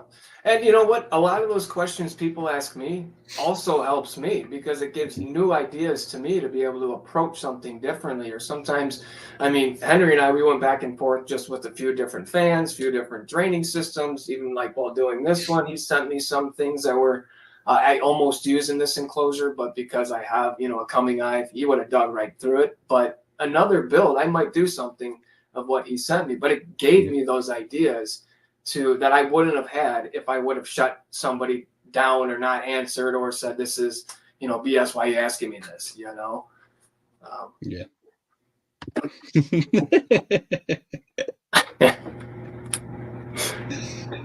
Brad is most definitely one of my favorite tree monitor keepers. Hella idealistic when it comes to thinking about what these guys need. Love the answer, big dog. That's what we're here for. That's it. We love the experience. Right. So let's get some more questions up that were actually sent to me. Okay, one from Vivisions, who has won at bingo tonight, so he won't be here to see the answer. Question for Brad: what sizes are your monitor enclosures? Good question. So my Echinthurus is 6x2x3. My blue tree is 6x2x4. My coming eye is so in the video I say it's 8x4x6 because it's easier to say 6 instead of 5.8 just for talking, but it's actually Yeah, yeah. 5.8. But then if you throw the lights on top, it's actually over 6 foot, so I just kind of average it out. The Polydarium I'm working on right now is 8x4x6. Nice, nice. That one's fun, man, but it's had its challenges along the way. Yeah, mate. But that's all part of the fun, though, isn't it? Yeah, it is. Makes you think. So one from Charles at Serenity Dragons. Congratulations, I hear you're going to be a father. Does this mean we will get Brad's bioactive cribs and playpens in the future? You know it. And thank you. Yeah, my wife and I were super excited. We're besides ourselves right now, so we're ready for this chapter of our life, Yeah, and don't know what to expect, but her and I have both had a very hard life with addiction yeah, and alcoholism, and to be able to say that our son won't see us high or drunk is nothing short of a miracle. So we're excited for absolutely. that. Yeah, incredible. Now, obviously, I haven't got any experience in that side of things, but I will say to you now, and I will say to anyone watching who may ever have this as well, if you ever need to talk about, for example, how you feel as a new dad or anything like that, I got postnatal depression. I'm very open about that. I didn't think I would, because no one thinks the man will. I did. I struggled with it for a good few months before I realized I needed help. Um, Obviously, I hope that doesn't happen to you or anyone. But if you do, DMs are always open, and that goes for you and anyone watching now or in the future. If you ever want to talk about, being a new dad or anything like that, then DMs are always open. Very much appreciated, man. Um, Dad's bioactive builds, love that. Might have to change it. Wait till you cut the underwater viewing window. Oh, Yeah, I'm gonna be calling you on that one, Mike. how's baby? How's mum? Yeah, I'm good, thanks, mate. That is fact. Like, in all fairness, and again, this is something I speak about a lot, and Em knows about it as well. In all fairness, her grandma is very old.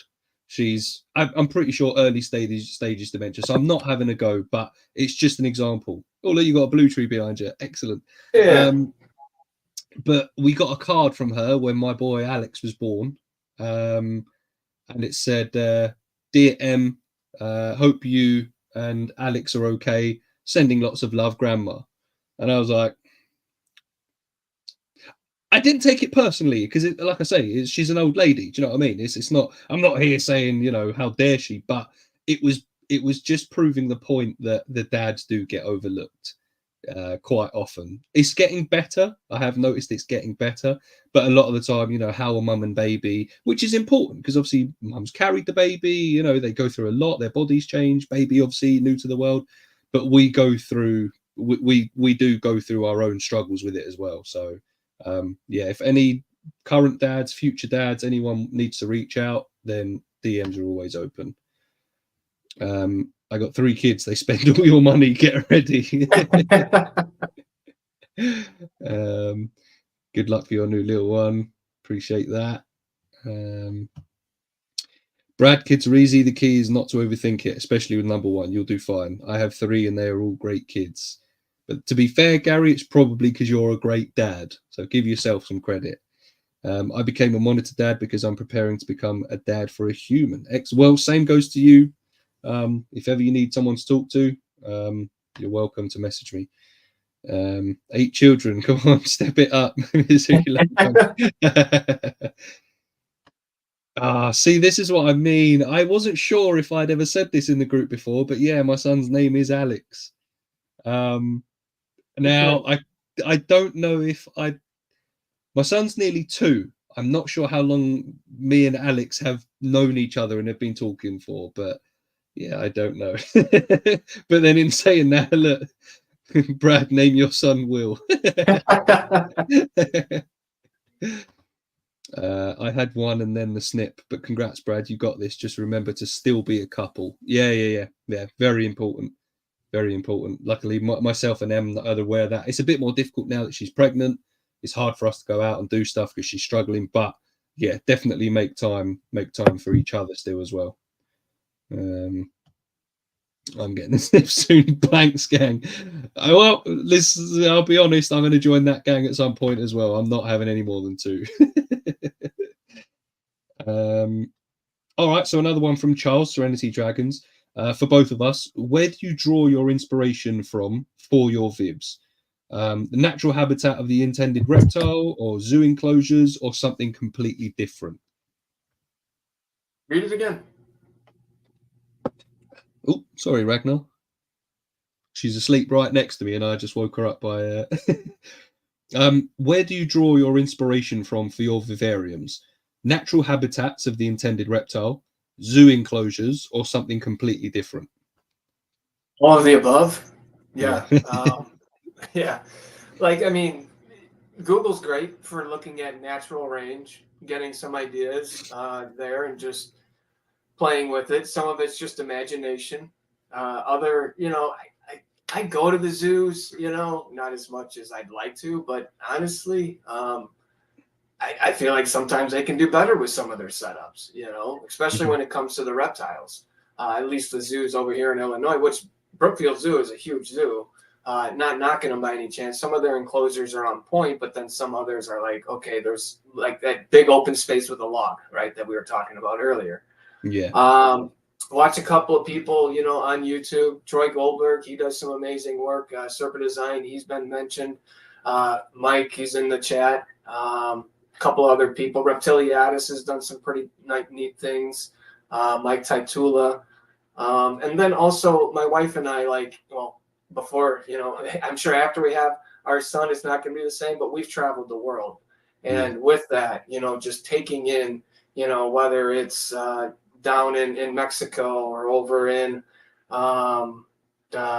just all over the place, you know, the Mm. Cayman Islands or walking through the rainforest and stuff, just really kind of seeing some of that, even down to like the vines that hang from the trees or looking at different roots, you know, from tree trunks and how they kind of come together and um, puts ideas in my head just to, you know, try and play with how do I create that as a DIY, you know, Mhm. like I'm going to be putting a whole fake tree, at least my plan is to, in the pollinarium I'm working on. And I'm coming up with some ideas right now on how I can do that. A couple of them are, you know, using like pool noodles and Yeah. bending Yeah. PVC pipe with sand in there and heating it up just to kind of get some cool flows. And it's really off of some of the stuff that I've seen in the wild while out on vacation. Excellent. Yeah. I think for me, it is just for me the best inspiration I get is literally pretty much by scrolling social media, YouTube, things like that, and just seeing, because unfortunately I've not been to a zoo in years. But when I see some good enclosures and the things people have done or things like that, I do take a lot of inspiration from things online, as long as it's obviously safe and compatible with the animal. There are times that I see stuff and I go, "That's a great idea," and I'll go with that. So, yeah.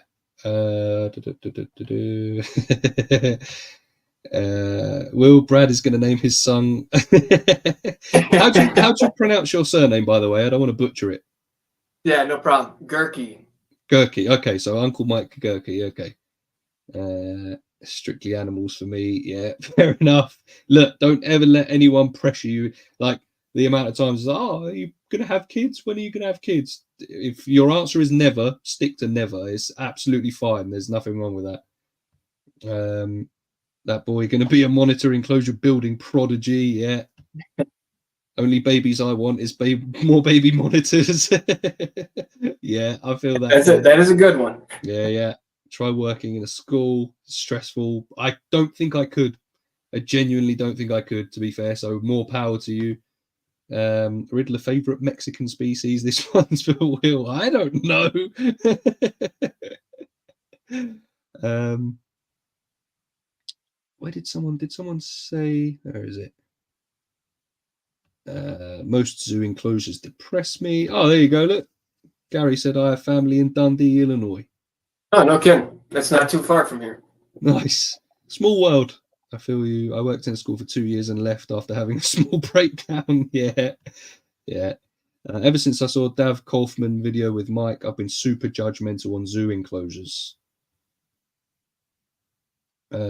Zoos have their hands tied with bureaucracy and board members. The animals suffer. It's unfortunately the way a lot of these things are going. They're becoming more of a corporation as opposed to caring for the animals. But it depends on the zoo. I think it depends on the zoo.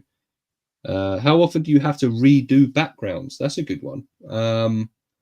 I'm fairly new into doing my own DIY backgrounds. Like I say, the Cresty one I've done a couple of times, but only because I look at it and I go, I'm not happy with that. I want to redo it. Not, I think only the once it's failed, and that's because I didn't do it properly. But the rest of them are still fairly new, and I think at the minute I'd only redo them if I got sick of them. Yeah, I mean, my enclosures, I really haven't redone any of the backgrounds unless I'm adding something to it, right? But that's just Yeah. to enhance the animal. I mean, my original like dart frog vivarium I did, you know, like that 12, 13 years ago, the background itself never changed. Mm. The only thing that changed was that divider between land and water because it failed a few times, you know. Yeah. But other than that, yeah, it's once they're up for the most part. Yeah. As a UK zookeeper working with reptiles, it very much depends on the individual zoo. Yeah, definitely. I mean, it's not all of them. There are some that take a lot more pride in it. I think, well, similar to what Mike said here, I should say publicly funded zoos. Yeah, I think it depends. You do go to some and you go, could be doing better, but there are some that still do incredible jobs. Man had a zoo tour last year. I did actually, didn't I? Yeah. All right. It's not been years since I've been to the zoo. It's been 8 years since I've been to the zoo. My bad.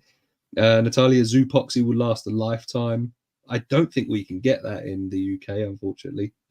I know Natalia's in the US, but I don't think that's something we can get. I wonder if we can get an equivalent. I'm not sure. Not sure.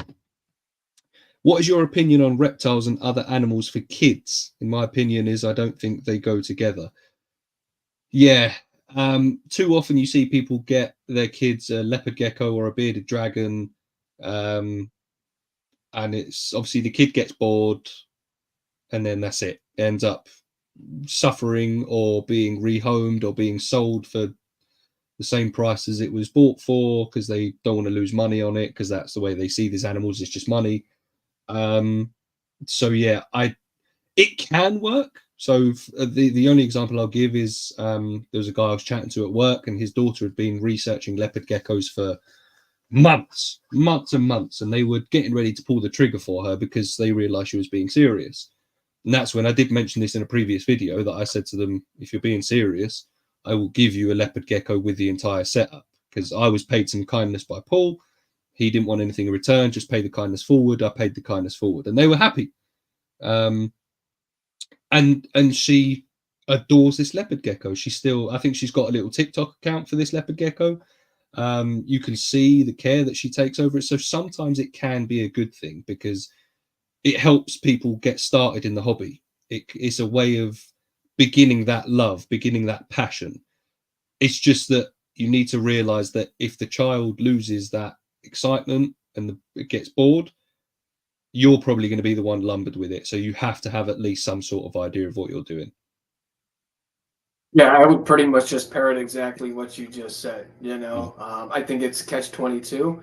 It gets the younger generation involved in the hobby. You know, it gets them excited about it. It gets them exposure. But the backup plan and really the real caretaker, at least in the beginning, until the kid is able to do it successfully or know and have the confidence and or the experience of doing it, it'll fall on the parent. You know, Yeah. to be able to make sure that the well-being for that animal is going a course, you know. Mm-hmm. Yeah, definitely. ProRep makes something. Oh, right. I'm assuming that's the Zoopoxy. Same as a dog. It's not for Christmas. Yeah, definitely. But then you start someone like me on their journey. Yeah, that's it. I mean, that's it. Like, there's a fine line between a child who goes, "That looks cool. I want that," and then they get bored after 5 minutes, and a child who's genuinely interested, but you know that you're willing to pick up that slack or help should anything happen. So, yeah, it's up to the parents a lot of the time. Yeah. Tell his daughter to get a Nile monitor. Oh, she got a Which, you gecko. know what, with my son, I'm gonna make sure that he wants a reptile because if he doesn't want it, I'll be able to have it. Parents have to be on board. Yeah. Got to spark that flame somehow. Parents just need to be responsible. Yeah, definitely. Definitely. Many years ago, a very famous zoo here in the States had an issue with a varans prasinus. The reptile curator reached out to me. I gave him great advice. He told me he had to run it past the board. He could change the diet without permission. The animals died. I'm assuming that's couldn't change the diet without permission. The animals, yeah. See, that's outrageous. Absolutely outrageous. That's how I do it with my kids. They need to learn everything first, then get the setup, then the animal. Oh, did they give me shit when I got the trio of mangroves? Yeah, but you're a grown up. You're allowed. My son wanted a frog at 3. I said no until he's older. He's now nearly 7 after he got a millipede at 3. and showed he could care for it, he now has a big boy, the Pac-Man, that he's super proud of. Yeah, that's it. Yeah, excellent. This is a way to start, and you've got that faith in him as well. So yeah, excellent. Right. Next question. What have we got? Okay, this is a good one. Another one from Ben, Repti Chat. Why do you prefer to build your own stuff instead of buying it off of the shelf? Some of them I do, like smaller. Well, depends on what I'm putting in it. Like Exoterra, that's my go-to if I'm going to buy something that's got the front openers, Polydarium, stuff like that. It's already there. It's cheap enough. But I also like the challenge of building my own stuff. I enjoy thinking design. I enjoy putting it together in my head. Sometimes I'll draw, blueprints and stuff like that. But and then, I mean, some enclosures like the blue tree. I remember talking with actually Father Blue, Cody, a couple other people in some of the tree monitor groups. I was looking at a Zen habitat at one point, and the feedback I got was pretty much it's I don't want to bash any company, but pretty much the answer I got is if you build your own, it'll be better suited. So the enclosures that I have, to buy one is going to cost me a lot of money. So I want to enjoy the building process of it, but then two, learning a new skill, okay. Also, I really love showing others on how to build something for themselves. That's kind of why my YouTube channel started. It started my nephews, they live in California. I couldn't send them long form videos of some of my geckos at the time. So I'm like, cool, I'll do a YouTube channel so I can send it over to them and they can watch it in HD. And then from there, I learned that I really like and enjoy showing people how to do DIY stuff. That's another reason why I do it, is because that to me, it fills a hole within inside myself of being able to give back. Could I just build all this stuff myself and be done with this room much sooner? Yes. Like, I don't think people realize how much time it takes to record, to edit, to, go through and get the right camera angle and all that kind of stuff. Because one, like I said, I enjoy showing people how to do it. But then two, it's just fun. I love it. It's something you can walk away from being more proud of than being store-bought. Yeah, I agree with you with regards to the challenge. But also for me, it's one of those where it's like, I can do it exactly how I want it. Like I say, for example, these vivs that I'm building for the Royals at the minute that fit into a specific space, a 4x2x2 won't fit in there. It just won't fit. A 3 foot is too small. So I can get a piece of plyboard cut to size to the exact dimensions I want, put it together, which is fun anyway, and I can see it step by step. And like you say, help others do so as well. Like my most recent how to build a ball python enclosure is smashing it at the minute. It's doing really well, and I'd like to think I'm helping people out. So there's that, but it's the challenge. It's the sense of pride once you've built it. I do enjoy that. And yeah, like I say, it's just the customization. Like, it is much easier, as we know, to just buy something off the shelf and get it done that way. But I don't know. It's more the sense of pride for me. Like I say, I've built the Ragnar's enclosure, for example. It's when I first built it, I really liked it. But now that I know that I'm about to build a bigger one, and I've kept her in it for nearly 3 years, I know it can be better, and the ideas are coming to mind. So I think that's got a lot to do with it as well.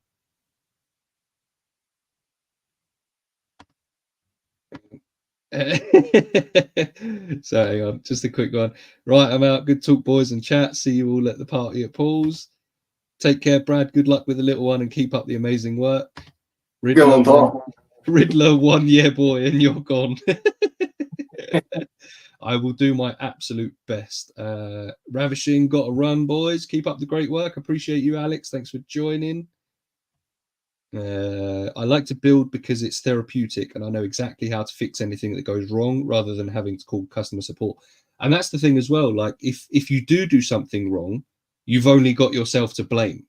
you know what I mean? Which I find is less frustrating. Like, I will get frustrated at myself, but I know it's my doing. Whereas if something turns up that's broken that wasn't my fault, or it doesn't fit, or I'm missing a piece, because that wasn't me, I almost get more annoyed.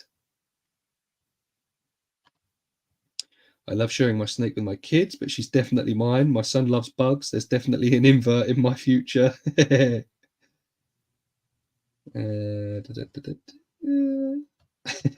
By Paul, if it really is you.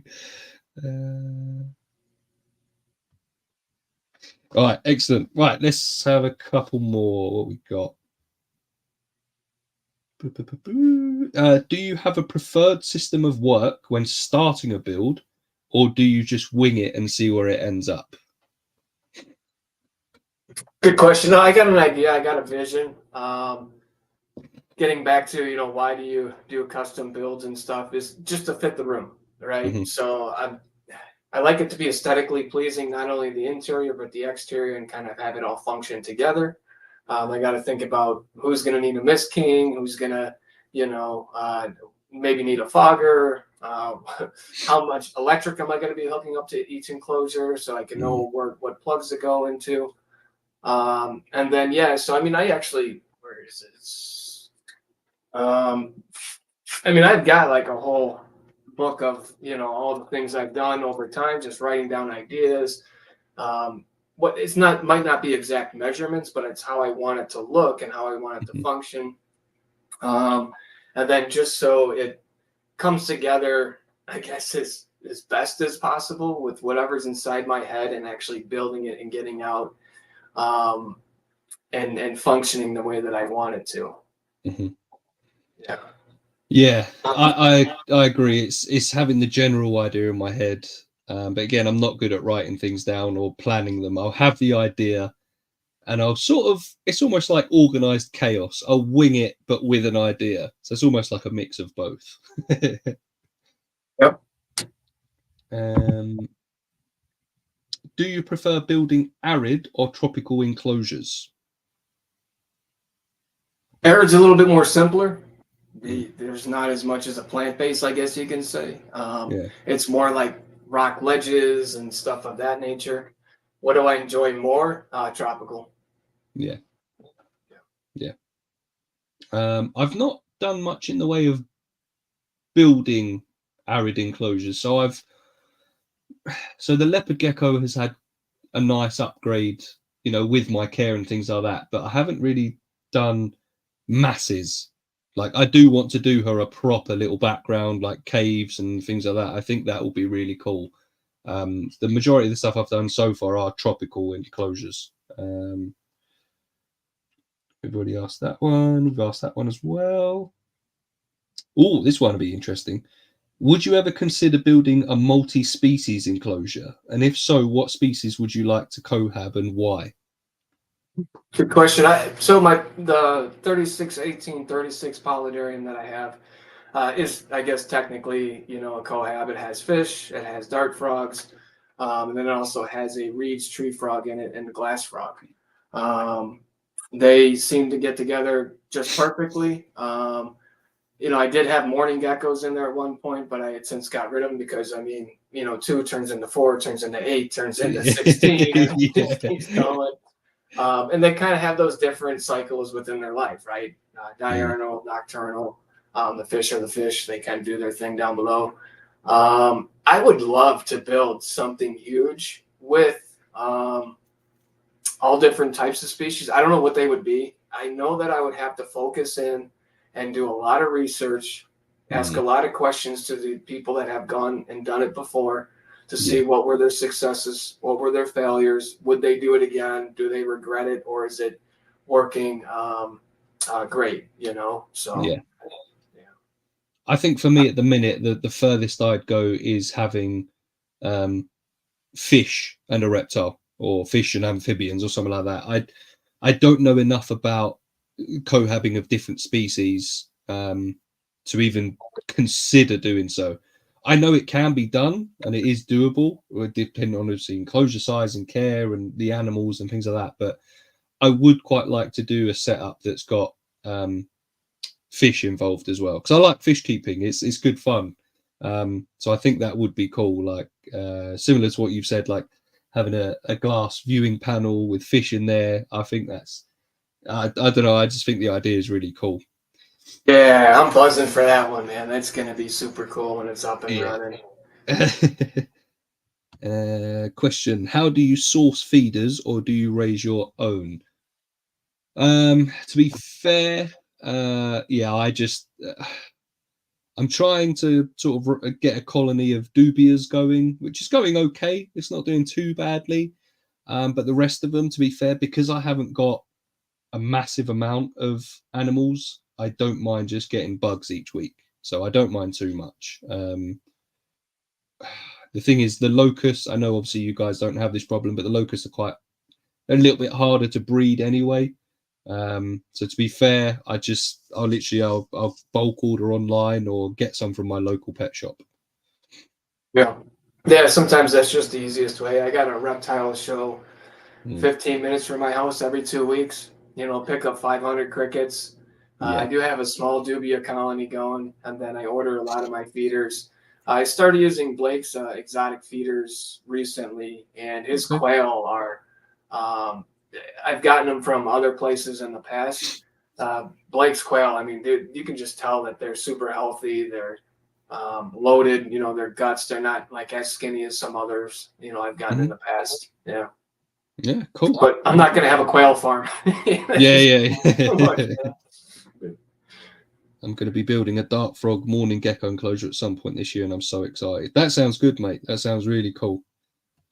I like both. Sid's is arid and Roach's is complete opposite. It was fun doing both and researching plants and things to make them look right. I think that's the best part about it, is the contrast between the two. Like, you can almost get to the point that you go, right, I think I've not got it down to a T, but I'm very confident with how I feel about the tropical setups. And then all of a sudden you've got to do the same for a setup that you barely want any humidity in. So I think that's part of the fun, is the challenge. Been stuck on the phone, haven't been able to listen to any of this until now. I have to rewatch her. Appreciate you, Amy. Thank you. It has been a good one, to be fair. I mean, nearly 2 hours have gone already. I don't know how that's happened, but good Lord.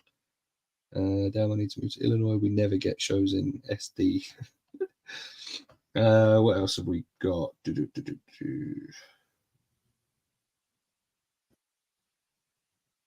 What's your favorite build that you've done so far? And that's obviously for both of us. Love them all, man. They all have their own little components. I know with each build, I've kind of, aside from your basic, I guess, build, I've tried to add like different features to them. Like my Aki enclosure, I have the hide with the lid that comes off. My blue tree, I have the hide in the background with the like corrugated plastic, or even behind the enclosure, the nest box. This one, I mean, the drip wall is super fun. I like the tub with the easy, dump and fill thing I kind of, set up there going right to the sump pump. The polydarium, the big one I'm working on now, I think that might be it. I got some big plans for it, so make sure stay tuned to the series as it progresses.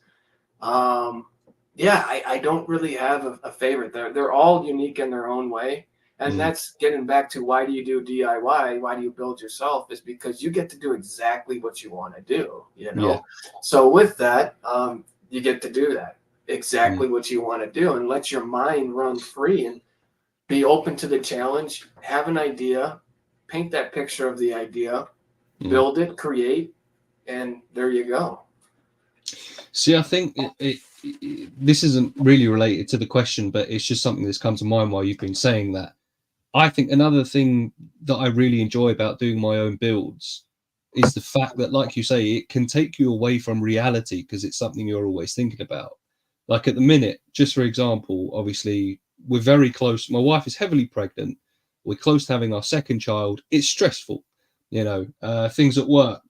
There's talk of pay rises. There's talk of not getting pay rises. There's talk of things happening that we don't want to happen. There's bosses that are micromanaging, and there's all these life problems. All right, granted, you can say they're first world problems, but there still are problems that we've got. But then when I'm sat there and I'm thinking about a build, and I'm thinking about the next thing I want to do, and how I want to set this up, and how I want to, where do I want this facing? How do I want the basking spot to look? What does my background, how's that going to end up? It just takes you away from the serious part of life for a little while. It's just a way of switching off. That's something I'm truly grateful for with this hobby in general, and with the builds, because you could sit and stress about everything, or you can just bring yourself away from it for a little while. And I think that's an incredible reason. Yeah. Yeah, amen to that. I used to still work for drug and alcohol treatment, but prior role was director of operations. And I mean, with that, there's things being thrown at you all the time, Yeah. so different stressors, different crises, different scenarios. When I'm in my reptile room, when I'm building, even though there may be a problem at my fingertips with the build, one, it's of my own creating. I Yeah. get this, so it's one that I get to problem solve. But I mean, I'm in my zone when I'm building, and it's getting rid of like the outside world, the outside noise, and it's that therapeutic approach sometimes Yeah. too. That and riding motorcycles, Yeah. Yeah.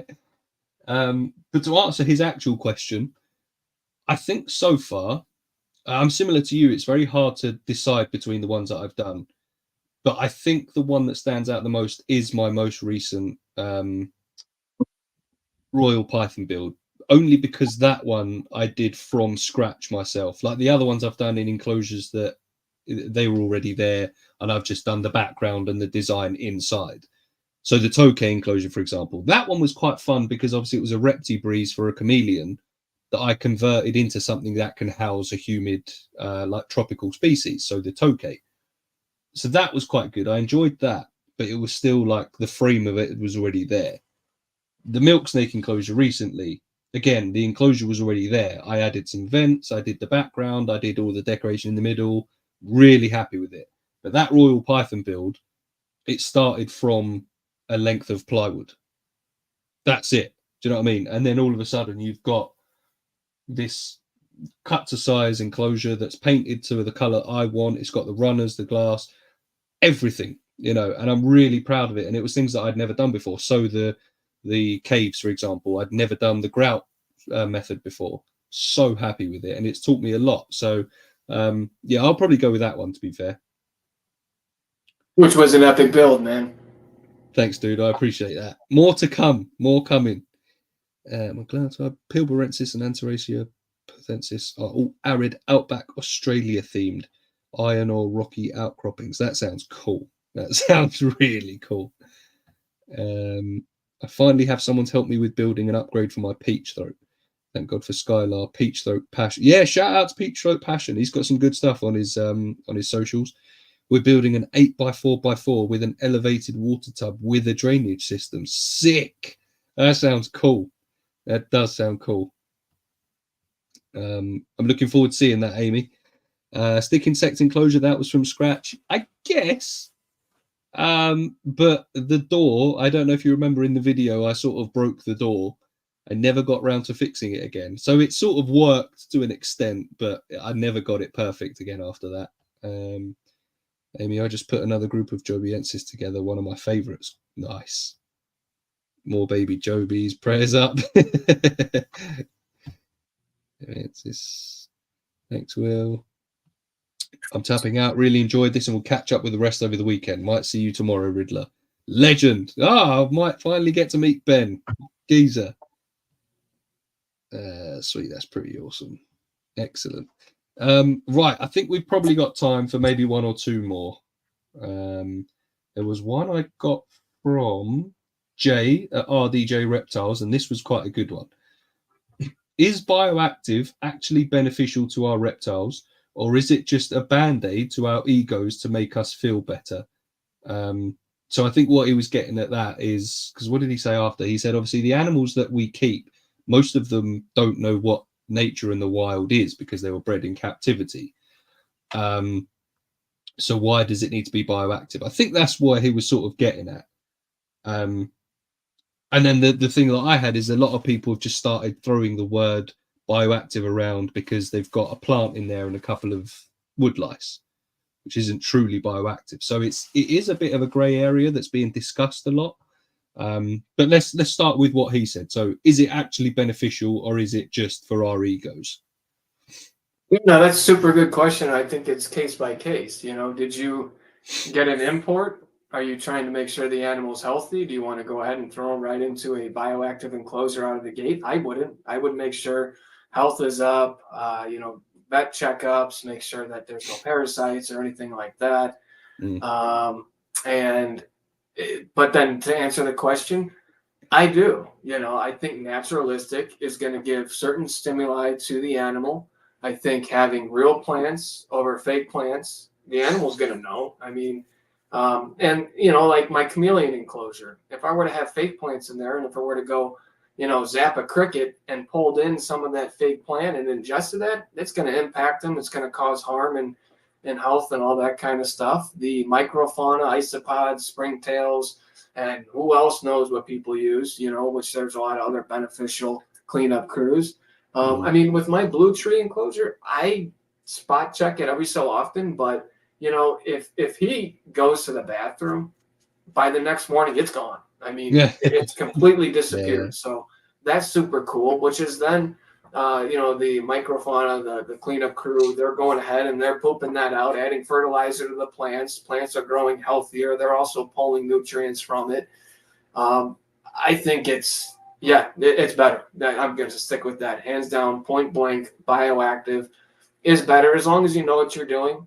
Yeah. You're watching for, mold outbreaks. You're watching for, which hopefully your springtails get, or do you need to add more, and they kind of self-regulate themselves and the isopods, so they won't overbreed, they won't underbreed. They'll kind of breed perfect to keep up with bio loads.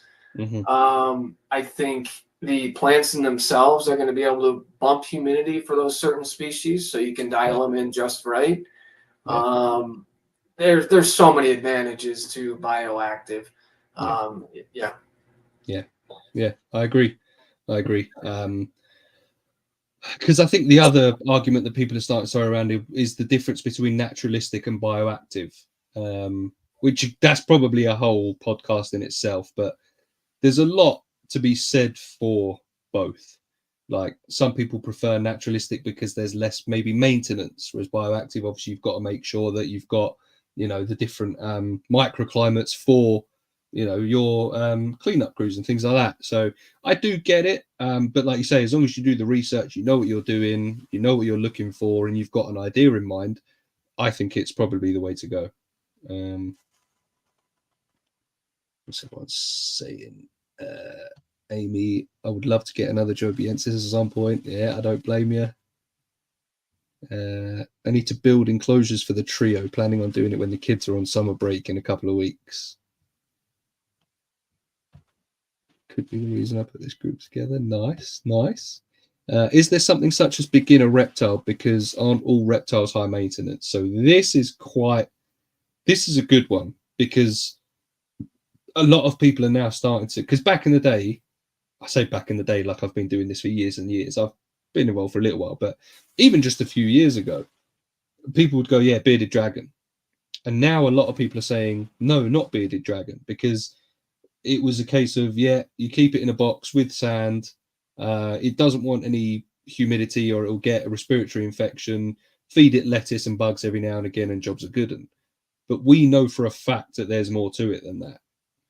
Now, there are easier. I think this is something that me and Alex touched on, or was it, and me and Paul as well, in fact, in our last Q&A. I think when it comes to beginner, it's more a case of which ones are harder to kill, if that makes sense. So there's some that you can treat horribly that will still survive. Not that I'm advocating that or condoning it, but you know what I'm saying. Like, it's easier to keep them alive. And there's those that just the slight, wrong humidity and game over. So I think that's sort of where you want to look at. It depends how much effort and time you want to put into it, and you need to be serious about it. Something like a leopard gecko, I guess. But if you're looking for something that's more active, you've got to be lucky with the leopard gecko. Mine she's fairly active even during the day, but most of them you probably won't see during the day. So yeah, there can be. There is high maintenance as such, but like you said, if you've got the right bioactive cleanup crew, sometimes it's not all that bad. Yeah, 100%. And I mean, I think it's dedication, right? How much are you Yeah, willing to dedicate to the species that you care for? And have you done the research prior? You know, did you go yeah, to a reptile show, find something, say, oh, hey, that looks cool, and yeah, buy it, and then realize, hey, this thing's going to get 8 feet, you know, yeah, um, yeah, or whatnot. Now, I do think that, like you said, there are easier species to care for. Like I have gargoyle geckos; they're pretty easy, you know. yeah, Versus the verandas. But I find verandas to be easy too because one, I have mentors. I have people that I can call on the ready if I have a question or a hmm, concern. And then I also put a lot of time into them, yeah, and I enjoy that aspect. If I ever come down here and I'm like, oh, I got to feed them or I got to do this or I got to do that, there's something wrong with my, I guess, condition, my spiritual condition with the animal, I guess you hmm, could say. It's yeah, just yeah, not right. Something's not sitting. yeah, But yeah, I mean, I wouldn't say just go out and buy, a high maintenance, like you said, reptile without ever owning, a stick, a yeah, stick yeah, farm, like, yeah, yeah, uh, definitely, yeah. yeah. I think it's okay if bioactives is for the keeper. It keeps you more engaged with the enclosure and eyes on the animal, and that's good for your animals. Yeah, yeah, I agree. Riddler, I got the sticker pack. Thank you. Is that your spirit animal that you included? I'm glad. Firstly, I'm glad the stickers made it to you, Natalia. I am glad. I was going to message you soon to make sure they made it. The weird animal sticker that was in that pack. I don't know if you remember one of the True Tales episodes that myself and Paul did, where we played a game that I got him to just name me various animal parts, and whilst he was naming them, I put them into Photoshop and I just created this ridiculous looking animal. In actual fact, are they up here? Yeah, there they are. This thing here. So it had the head of an eye, it had the body of a great white shark, the tail of a rabbit, what was it? The legs of a hyena that was wearing Crocs, and the wings of a bumblebee. There you go. And I managed to put that in Photoshop and create that. So yeah, that was a little while ago, but yeah, that's what that weird thing is. If anyone else wants stickers, hit me up. I'll send you some stickers. Send me your addresses, and yeah, I'll sort you out. Um, this was an absolute pleasure. Thank you, Riddler, Brad, and the live chat. Thank you, Mike. Appreciate you. Thank you for joining and for subscribing. You're a legend. And I am truly grateful for you joining and subscribing. So thank you. Mike, honored to be in the chat with such a legend. Yeah. Love your stuff, Mike. Yeah. Of course, Bioactive is great for your monitors. I've been using Bioactive for many, many years. It wasn't even called Bioactive in the early 90s. See, early 90s. See, Mike is a real one. He's been doing this. I'm sorry, Mike, if this makes you feel old, but he's been doing this since before I was born, and I'm 30 years old. So fair play. If this man is saying it, then the chances are it's right. I'm back. How are you still going? Because, mate, it hasn't even felt like it's been over 2 hours. We will start wrapping up soon because I am knackered. But, Brad, to be fair, I might have to get you back on at some point, mate, for sure. Yeah, we definitely love to come back on. I think we've barely scratched the surface. I don't think bioactives are less maintenance, but rather different maintenance. You still have to pay attention. Yeah, definitely. Definitely. Ridley, your patrons better get one of those. We helped make that one. Yes, Gary, send me your address. Send me your address and I will get some stickers out to you for sure. And anyone else, if you want some stickers, hit me up and I can do them all in one hit. Let's see if we got one more before we start closing up.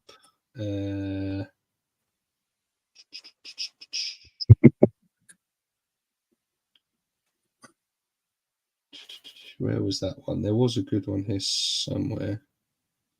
Oh, there you go. Right, let's finish off with this one. What's something that you think people should be aware of when starting a project that isn't necessarily explained on DIY guides or videos? Something you should be aware of when starting a project that isn't necessarily explained in DIY guides. Mm, Look at the long game.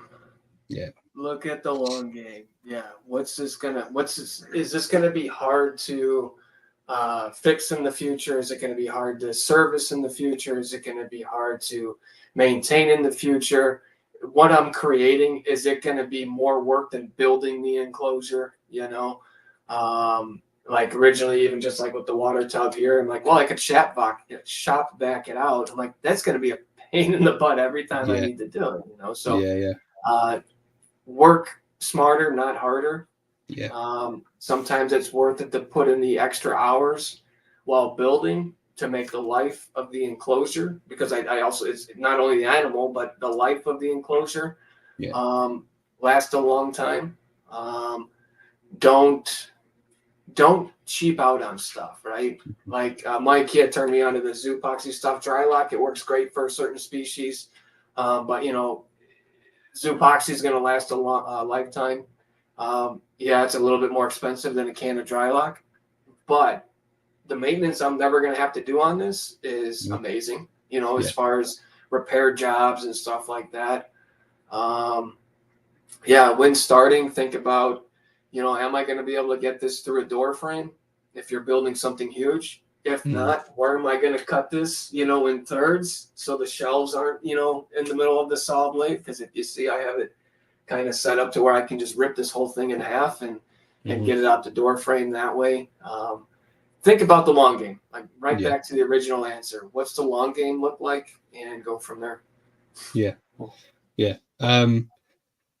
I mean, because to be fair, the thing with the DIY builds and the videos, which I'm sure you know as well as anyone, is sometimes there are the boring aspects that you don't show, because obviously at the same time as wanting to do a build and help people, you're doing content creation, so you need to keep people engaged. So there are probably parts of the builds and things like that that maybe you don't see, the planning, the buying, the I don't know, the having the wood cut and things like that. Like, I'm not going to film the man cutting the wood in B&Q, but it's one of those that sometimes people aren't aware that you can go to your local hardware store and have them cut it for you. You don't have to have a jig set up. You don't have to have a circular saw. So it's things like that. It's basically exploring your options and seeing what you can and can't do to make your life a bit easier. Like you say, work smarter, not harder. So yeah, I'd say things like that really. Um, Tell you what, I watched tomorrow. I'm off to bed. Got to be on the road from Cornwall to Bristol at 7 a.m. Got a few shops to tour. Enjoy, enjoy. Sounds like a good day. Dry lock is booty. It's good for a well, but it's bad for a floor of any enclosure. Okay, okay. Very so conflicting opinions on the dry lock. Not the dry lock. Oh no, dry lock. No, you agreed. Sorry, I was thinking of the Zoopoxy. Yeah, yeah. Okay, cool. Right. Unless anyone else in the comments has got any final questions, we will start wrapping up. Mainly because I've been up since 4:45 this morning, and I've got to be up early tomorrow for party at Paul's as well. So, so yeah, if anyone has got any questions, drop them now or forever hold your peace. Brad, have you got any questions that you wanted to ask? Anything you wanted to discuss or talk about or say or anything like that? Yeah, man. I mean, questions, not really. We talk on the daily, so I kind of know what Mm. your future plans look like and goals. So, which I'm super stoked to see. You have gone from, your rack system Mm. to playing around with starting to do some DIY stuff to becoming a true master of what you're doing, man. And with that, I mean, I respect anybody pushing the boundaries and creating something, more for their animals, learning a skill in the process and enriching the lives of, what they care for, Mhm. which is super cool. I guess one of the questions I get a lot of time is, how do you start a build? What do you do? All that kind of stuff. And um, one, that is the hardest part, is Mhm. starting it. But Yeah. once you cut that first piece of wood, once you start putting up the walls, it just kind of starts forming organically. Yeah. And most importantly, have fun doing it. It's not going to look like the end product when you're putting up spray foam or insulation board or, you know, kind of the planning stages. In fact, it's probably going to look like crap. But keep that vision rolling and keep the imagination progressing, right? Because with that, you will end up with a masterpiece if you don't cut corners and take your time and really put your I guess your heart and soul into it, because one, it's something you can be proud of, but then two, your animal is just going to benefit tenfold from that, you know? So I like saying, imagine, create, and build, right? If you follow that simple recipe, I mean, you'll have success. Yeah, that's incredible. I mean, it's like the example that I can use is in the video I did of building that background. And also I did it as a couple of posts on Patreon as well. So obviously the early access got a couple of pictures. But the first one I sent a picture of was when it was just the ducting system with foam surrounding it and a couple of bits of styrofoam. And I said, this looks awful. That was just the title. But underneath I was saying, but the vision is there. It's coming. It looks dreadful right now. If you were to see that, you'd go, what is that? And then the next day, you get the next layer of styrofoam on there. You get the next layer of this. You start carving. You start getting things ready. The next day, you put the grout on. You start painting it. And before you know it, that thing that you're looking at going, what is that? You go, that's what it was. There's the image I had. That's what I was going for. And it's all about trusting the process, enjoying the process, and just, you know, hoping that the outcome is as good as you are hoping for. But if you work, even if it isn't, learn the lessons for the next one. It's as simple as, you know what I mean? Like, if you don't get it perfect the first time, then there you go. It's ready for the next one. The cool thing with like naturalistic builds is nature isn't the same in everywhere you look, meaning it's not a Mona Lisa, you know? You don't have to paint the cheekbones and all that kind of stuff. You're literally making nature. So with that, it's its own design in itself, you know? So you can really fix and do anything there. And kind of, you know, you were talking earlier, my mind went back to it. You know, in the DIY, you know, build videos and all that kind of stuff, keeping retention, not showing everything, which is right. I mean, like, you know, you have to, I guess, you know, make a video that's going to be, you know, watchable, clickable, all that kind of stuff. So you can educate people or show or explain. With that being said, you know, like I know on my Patreon and stuff, I do like a lot of behind the scenes, which I don't say that to self promote, but what I'm saying is you can kind of really get an idea of some of the struggles that I've gone through in building, or some of the real time experiences, which I know you put out on your Patreon as well. Like, okay, a video is going to look great because we've edited it and we've done all that kind of stuff. You know, the behind the scenes work is really what everybody is experiencing. And I think that's more relatable sometimes than the content that we put out, because they're able to see the struggles that we have, or, you know, the ideas that we have that don't make it to the video, because the video is the finished product and what we're doing. Like my filtration system or a couple of different ideas. I went at it with a few different approaches. The nest box, you know, which I'm actually redesigning again. You kind of have these different ideas, and you really see that like on the Patreon, the behind the scenes stuff versus, you know, 15-minute video. Yeah, definitely. I am old. I'll be 60 this year. 1964 was a great year. Excellent. And then Amy said, Mike, you're not old, you're a classic. Love that. Thank you all in the live chat, Gary, Dan, Amy, Will, and so on. Yeah, legends, all of you. I second that. Dry lock his cheeks when you put a ton of water on it. Ed saved my booty with the pond liner idea. Much love and respect. 68, old Mike, you're still doing what you love, still spreading knowledge, helping the hobby progress. When all of that ends, you're old. Love that. Right. I think it's time to start wrapping up. Even though we could probably go on for another 2 hours, we'll save it for another one. I think we've got to do this again. Like I say, we've barely scratched the surface, so we've got to come back and do a part 2 for sure. Thank you. I think after maybe what we'll do is we'll do like an update, a catch up. Maybe once you've done your paludarium build, and maybe if I've started or maybe even finished Reptile Room 2.0, that will be a decent one for us to get chatting about as well. So But yeah, all I can say is, Brad, thank you so much for coming on. I do appreciate you. Obviously, like you say, we chat on the daily, but it is nice to share these, because this has basically been the chat, but in public. Yeah.